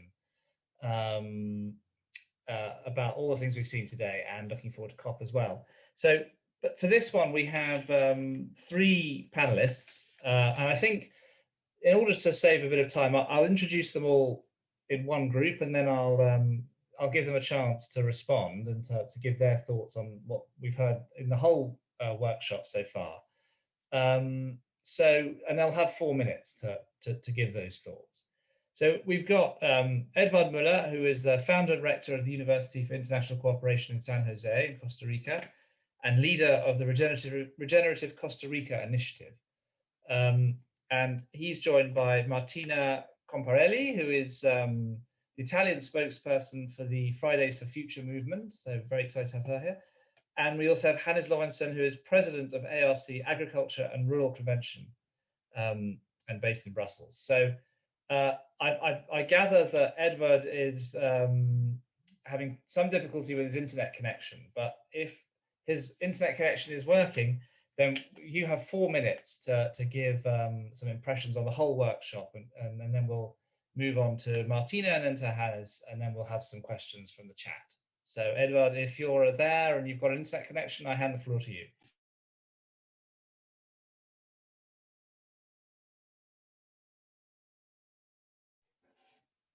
We'll actually move straight to Martina if she's there, because I think that Edvard is probably having trouble with his internet. So Martina, floor is yours. Hi everyone. Thank you for having me here. As Fridays for Future, we're really proud to see so many people from different contexts just come together to talk about something so important and so often disregarded as soil. And listening to your speeches, I wrote down some keywords, and since I don't have much time, I will go through them and I will give my comments just because I think it's the easiest way. So the first thing that I heard is the importance of, yes? Okay, it's the importance of farmers. Everything that we need to do as when the soil is concerned is obviously connected to what the farmers do. Climate justice, which is one of the most important points of our whole movement, means using the kind of power that our countries and the people and the most privileged people have to make the transition to a cleaner and better world fair. And this has to go through listening to farmers, first of all. Somebody says for farmers, with farmers. And for example, this part was missing during the CAP trialogues, on which we campaigned so much. It's when we talk about agriculture, it's not only about productivity, it's not only about soil degradation, it's also about what is right towards people who work on the land and who actually give us food and know how the land is made and know how our food is brought on the table. So first of all, we need to make so that our policies and our lives have a big motto, which is fairness to farmers. And secondly, I think that it's pretty clear that the role of science here mustn't be underplayed. It's very important, as it is important with the climate crisis and fossil fuels, to listen to what scientists have to say and the solution they propose. Most of the solutions aren't even that technological or to be invented. Most of the solutions are already there.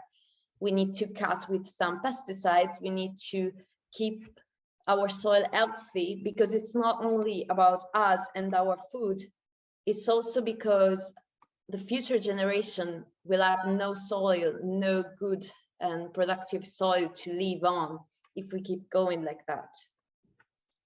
And second and thirdly, I think that it's pretty evident that all of us, I mean, most of us, are really keen on having more binding regulation. And this is what we expect from the European Union, from the COP26. And I would say that we should expect this from the COP15 on biodiversity that will take place in China this year too. It's very important that we stop just making suggestions and agreements without any recourse system. The people must be able to hold our leaders accountable for what they're doing to our planet or for what they won't do to save our future. And it's not only about, of course, the new generation, climate justice and social justice. It's also about the most affected people, the ones who are already suffering the consequences of the climate crisis.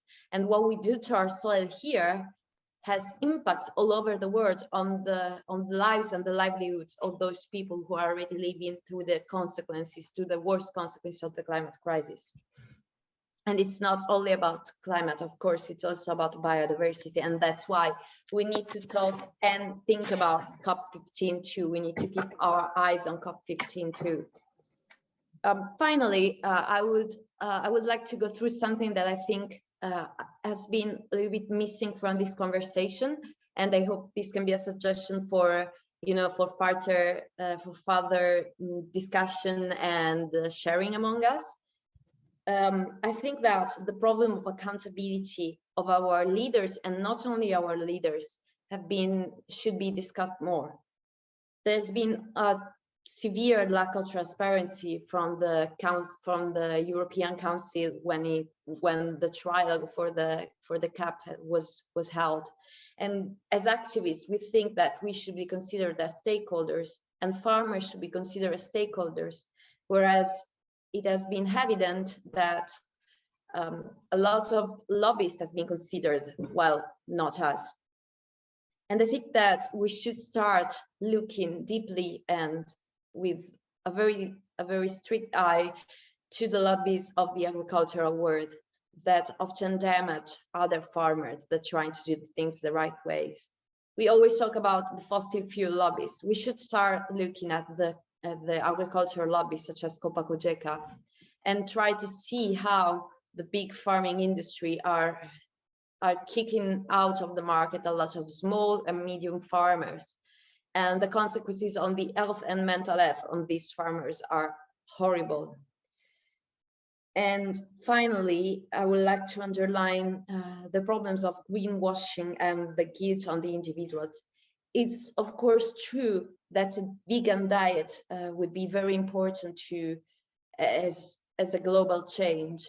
I myself am a vegan, but I think that blaming the difficulties and the fact that so many animal products are still sold is not really on individuals. The fact that we have so many animal products is because we produce so much and they cost less, and people can really afford a vegan diet when most of our fields are dedicated to the production of feed or animal products. So I think that the change should be systemic, as in everything.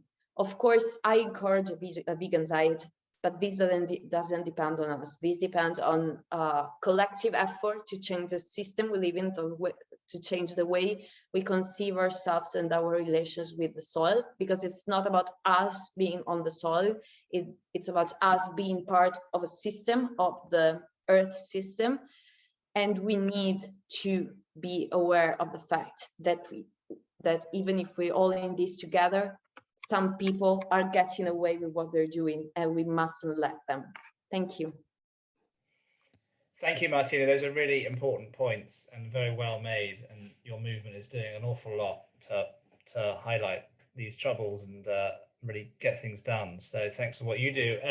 I forgot to mention that we've actually also got Barbara Geiger herself here on the panel as well. But I'll quickly move. Before we go to Barbara, I'll ask Hannes Lorentzen to respond and to give his thoughts, and then we'll hear from Barbara after that. A little bit. Can you hear me a little bit on my background? I mean, I've been in the machine of the European Parliament for over 30 years, and my first keyword is time in politics.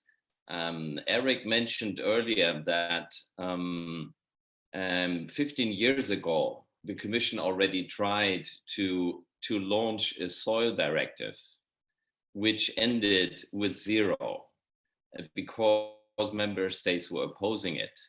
Now we see and hear a lot of strategies that seem not to enter into legislative work, like Green Deal. The Green Deal came later than CAP reform.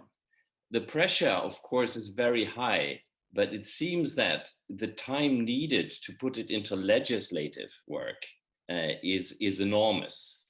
And the patience we need in politics and making politics is enormous, but we cannot be patient. With these challenges we are facing, we cannot be patient. And Fridays for Future, and Martina was very clear on that. There is no time to wait another 10 years to get anything that has impact on the soil. So I think I would like, from that rather pessimistic view of making politics and getting things into legally binding protection of the soil, I think there is this difficulty of separation and isolation, not only between the thinking in silos of DGs, but also between, and we've heard that, between farmers and consumers. So the video was very good, getting in touch with soil in a sense that I am the soil. So getting really an education and in the ways we communicate soil into our lives. I give you an example. When I moved into this house here in Brussels, there was a slope which was called a garden. And there wouldn't have happened anything in that garden hadn't we built 8 terraces and built up soils. And it took us 15 years that I would say our garden has a living soil. Again, time, but also a reference to Paul in a way constructing houses which include gardens. I mean, it's an exception that I live on a hill, but it means you think in terms of what has the soil to do with my building in which I live? So I think the integration in construction planning of gardening in the cities is extremely important, because that way people get in touch with soil. That was very important in the video. Getting in touch with soil is understanding the meaning of building on soil and understanding the meaning of caring for soil and being dependent on soil. So I think the 2 videos in that sense were extremely good.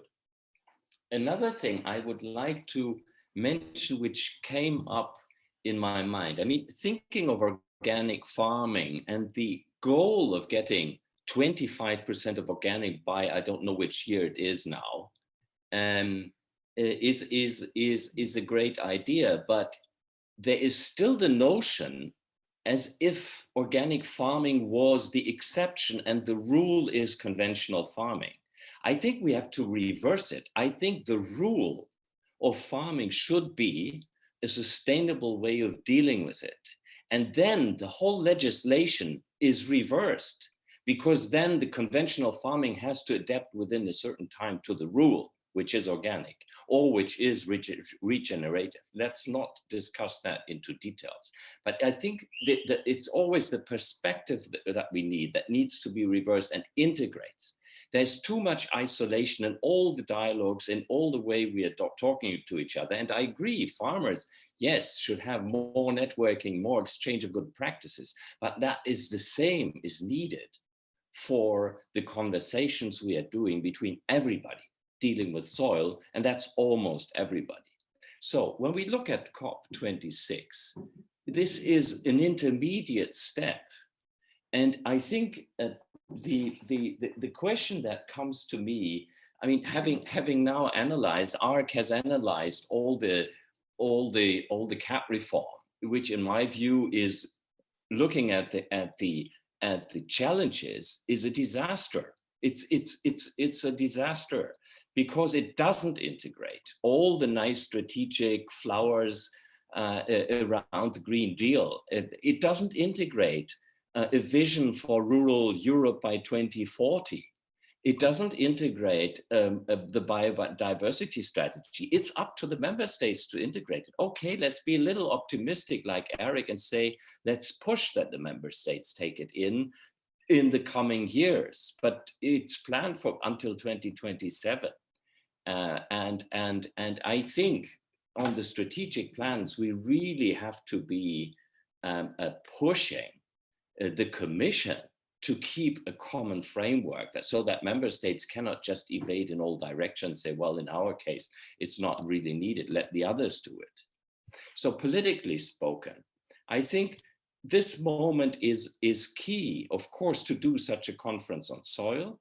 On the one hand, we have to be clear that it is a long process in which we are fighting for really concrete legislative framework in which people have to adapt. And on the other hand, we have to get people sensitized, a feeling for what soil means and how they can get in touch with it. So in that sense, I think this conference was extremely rich. It shows the extremely wide range of things we have to keep in mind in order to really make progress. It needs to move from this silo thinking and isolation of the different sectors to come to a conclusion which is creating immediate action. I think moving from all these nice strategies to action and to implementation is the key challenge we are in. And we have to be creative. We have to take the examples from the places which people live in, be it their garden, be it in the cities, be it in farming. And Arndt was completely right. We have a situation in farming which, on the one hand, has really pure slavery with migrant workers whatsoever, and on the other hand, we have speculation with land that gets out of the hand of people. And Attila was completely right too, that it's a common good, and that needs to be sung and shouted out to people. Otherwise they don't understand it because they don't have that touch to the soil. Sorry, I was perhaps a bit long, but it is emotionally for me a very important thing to deal with soil politically, personally, and really in practice. Implementation and action is needed now.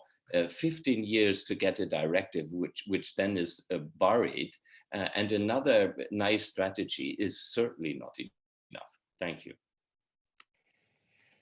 That's an elegant, almost dissertation there, Hamza. Thank you for that, and some quite honest and candid remarks.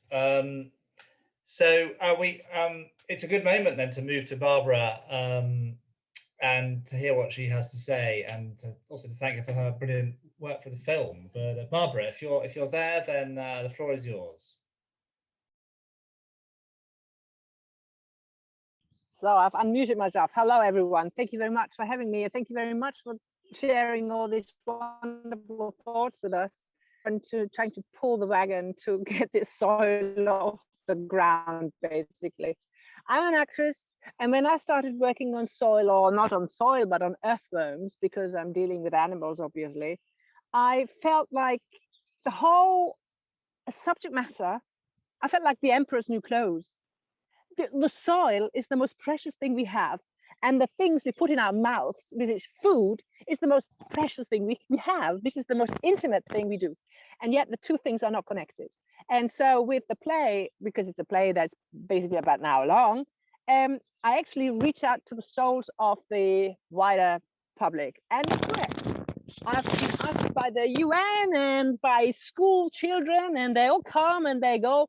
When I say the king of the animals, the kids go, "What? You don't mean the lion?" I say, "No, not the lion, it's the earthworm."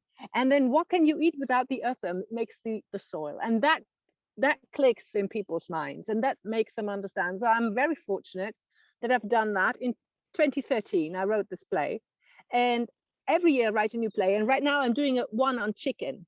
I've done cattle, I've done pigs, and I've done chicken now, because those three animals are the most important, or they shape the earth, they shape the planet, and everything has got to do with everything else. And once you understood that as an audience, you can become an educated member of society. And then maybe all you people, all the efforts that you make, I admire. Everyone is into politics, trying to change the ways of the world. Then maybe if the public is behind these efforts, maybe we can reach our goals. I don't know. Anyway, thank you very much. I read the comments right there. I'm having fun doing this because it has meaning. I'm an actress and I've done Shakespeare and whatever, but ever since I've done this Fräulein thing, life has a meaning, because now I actually, the things I talk about, they have meaning, and not because I'm on a political side or I want anything, or I'm a neutral. I do it scientifically. So everything I say is scientifically sound.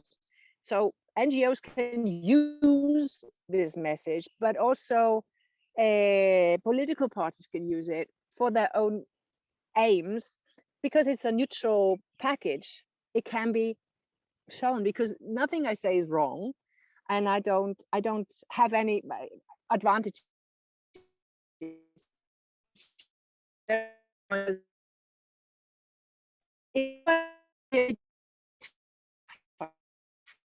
Party, you need your voters, or your things. I don't need any of that. I can say anything I like as long as it's scientifically sound, and that's what I do, and that's what I keep on doing till the day I die. And I hope it carries on till I'm gone, and it still carries on. And I think the Earthworm, the play on earthworms, is the most important play I've ever written. If you want to check it out and do it, you can see the website. But it's really the ground we walk on we should treasure, because there's, you know, the living soil. People have said it before. So I shut up now, because we've all listened to a lot. Thank you very much for having me, and I'm enjoying this. And everyone who wants to use the Fräulein, please do. I'm open to anything, as long as that earthworm is getting into the hearts and the minds of people. It's the most important thing we can do. Thank you. Thank you, Barbara.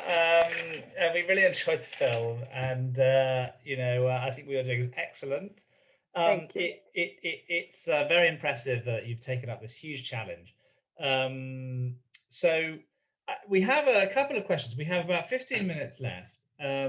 We have time for a few questions. So I'll ask one of them. And I think what's interesting is that we have here assembled a really broad spread of expertise, you know, from scientists and from academics, and from people working in business, and people working in soil science, and then people working, as it were, on the land itself, i.e. farmers, etc.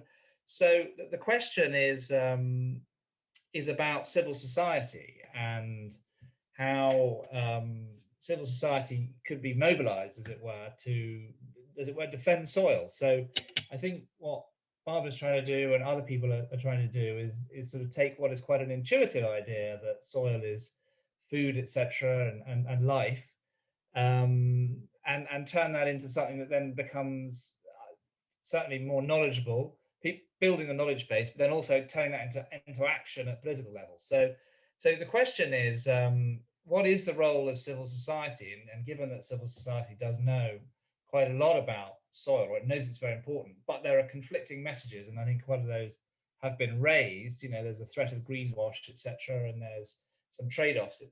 There's some trade-offs there. I suppose the question relates to how can civil society be mobilized to defend soils.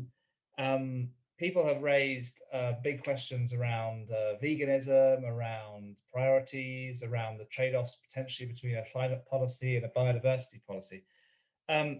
If in terms of civil society, I'd be interested in hearing views, and I think we've got a chance to have a 5 to 10 minute answers. So we can try and get around a couple of people, you know, to answer this question of how you mobilize civil society. I think it makes sense to begin with Martina in a way, because she represents to a very large extent one of the most valuable, or one of the most important segments of civil society, which has been so vocal and so impactful over the last few years. So Martina, what would you begin with, and then we'll throw it open to some of the others. Well, definitely the first thing is just share information and raise awareness, because of course you can mobilize anyone if they don't know what they are mobilizing for. And this was quite hard at the beginning with the protests on the CAP, sorry, I was saying the Italian acronym. But the first thing we did, it was just sharing information one after another and doing tweet storms in which we simply shared like little spots of information about what was going on. And the more you know, the more you want to get active on something. So I think that the first thing should be just try and use your platform to raise awareness on what the soil means, on what some policies would mean for or against all the issues that concern soil. And after that, people will be ready to really pick up your message and your call to action.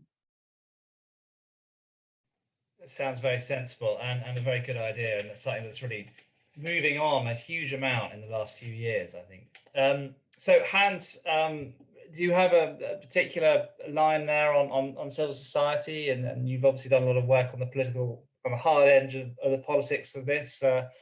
How can we get civil society more involved? Well, ARC has been a platform, a European platform at the last reform of the Common Agriculture Policy with the Cioloș reform, and we had 150 NGOs on one platform speaking with one voice for reform, and we didn't succeed. I mean, that could be us, could be the situation didn't give.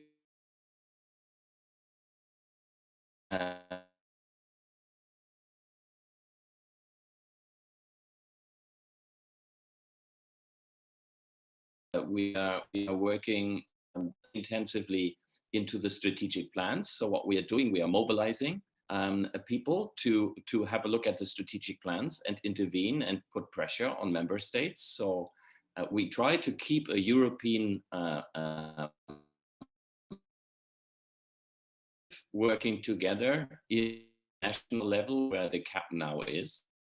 And that is, I think, the way we can support that process, and soil and biodiversity and seeds and so on are a very important element in that. So I can only underline what Martina said, information, mobilizing people around the key challenges, but also the solutions, the actions that can be taken is the key thing. And again, with the video we saw, I am the soil. I think in that direction we need a specific education and public information on what we are taking, where we are taking such a big risk in just building on it and treating it in a very bad way. This is losing the ground under our own feet. I think that's touching, and that can mobilize people. I think that's a very good approach. Yeah, well, and that actually brings us on to the second question that was actually posed, which is the question around education and the degree to which bringing understanding of sustainable soils and sustainability generally into universities should be approached. And when the questioner asks whether or not a sustainable soils work program would be something that you could actually have in a university that would try to relate issues such as this to every single discipline that people are studying at university, to try to link it all together in their education. And I wondered if we could ask very briefly, because we're running out of time, the two professors that we have, Eleonora and Evelyn, to comment on whether they think at their universities such a sustainable soils program for all students, or a sort of introductory course, might be something interesting. If they could comment on that, I'd be most interested. Okay, I can start maybe. Well, I think that we are speaking now about soils, but probably there is a need for more education on the environment in general, on the physical environment in which we are. Because soil, of course, is one of the most sensitive parts now, but Many people do not even know what the atmosphere is, or why does CO2 comes from the atmosphere into plants. And so I think that we probably need in all university or something which is expected to be learned at high school. So times have changed, and probably it's time to repeat some general concepts about the physical world which is around us. That's interesting to learn, and it's an interesting idea. And so I wonder if Evelyn has a few thoughts on that. Yes, I think that it's very good if students know about the soil and such issues. In Estonia, in my university, it's luckily Estonian University of Life Sciences, and it means that our university is green university, and all students, they get a bioeconomy course that is quite intensive course. There are a lot of different subjects, and one is also the soil, what is one part from this bioeconomy. And my specialty, land management, of course, they get soil courses as well. So the situation in this side is very good in my university, but it's not in all universities, of course. If they study other specialty, then it's not normal that they study also such kind of courses. But maybe it's good for all universities to cover this greening courses, or this European Green Deal, what covered this side, and to get the knowledge about the sustainable development goals. This is important. I think that people know and they are aware of those goals in the global level and also in the European level. What is the aims, where we need to go, and what kind of direction are at the moment very important. Maybe it's my opinion, not only soil issue, but this whole thinking. I don't know, umbrella or something, that people moving such kind of direction. This is my idea. Thank you. Thank you, Evelyn. That is a brilliant way, I think, to sort of conclude this third workshop. Well, it's the third part of this workshop, and so we've covered a huge amount. And for me personally, thank you to all the panelists. I'm going to hand over to Mario Cazzione, who's been really our host for this evening, the whole workshop, to give his thoughts and reflections on the whole workshop, and to make some final concluding remarks. But from as far as I'm concerned, thank you to all panelists, and it's been great to moderate this. There's a huge amount of food for thought. So I'll hand over to Mario now. Thank you very much, Edward. We did it. We succeeded in doing this exercise. It's not an easy task. I remind what Albert Einstein said: it is easier to smash an atom than a prejudice. Now, the prejudice is that soil scientists and other actors using the soil are not able to talk to each other. We tried. I believe that in some way we succeeded, because we have demonstrated that the dialogue is not feasible, but is of utmost importance and is necessary. Only the synergy between all the actors that take the floor this afternoon or this evening can solve soil problems. If you look to the past, we failed because we were isolated. We need to talk to each other, farmers, builders, administrators, researchers. This is the structure that we use in order to create this event today. And we hope and we wish that we can repeat and use this structure and launch this kind of dialogue, any kind of level, from the local one to the national one, and the European one, why not? But we were ambitious. We said in 3 hours we can discuss, collect ideas, and came out with already recommendations for COP26. It is not possible in 3 hours. What we do is now to collect these ideas, to try to create, put together, and share again with all participants, with all the people that take the floor this afternoon, and also the others that were silent, assisting to all the process.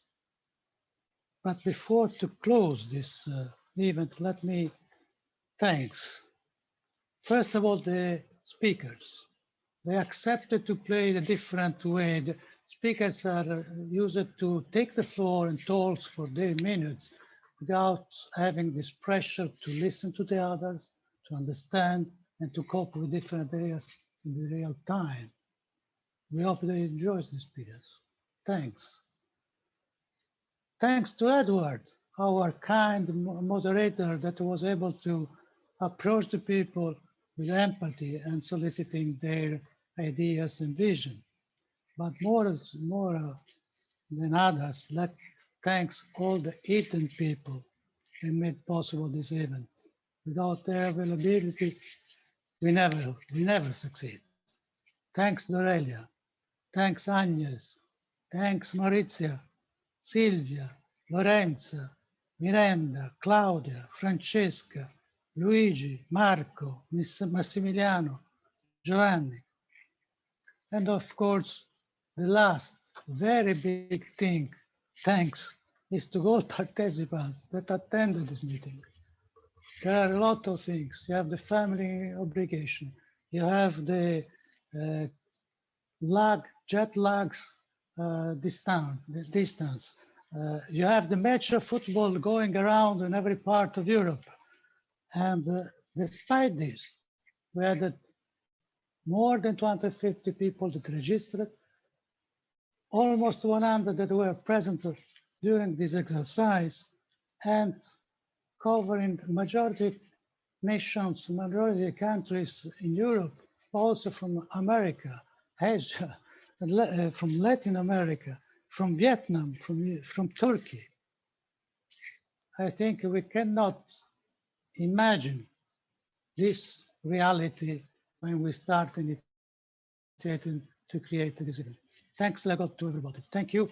We will continue to stay in contact. This is the first step. We will provide the inputs and the result of these 3 hours in order to concrete the document so we can share and disseminate everywhere. Thank you very much to everybody. Thanks a lot.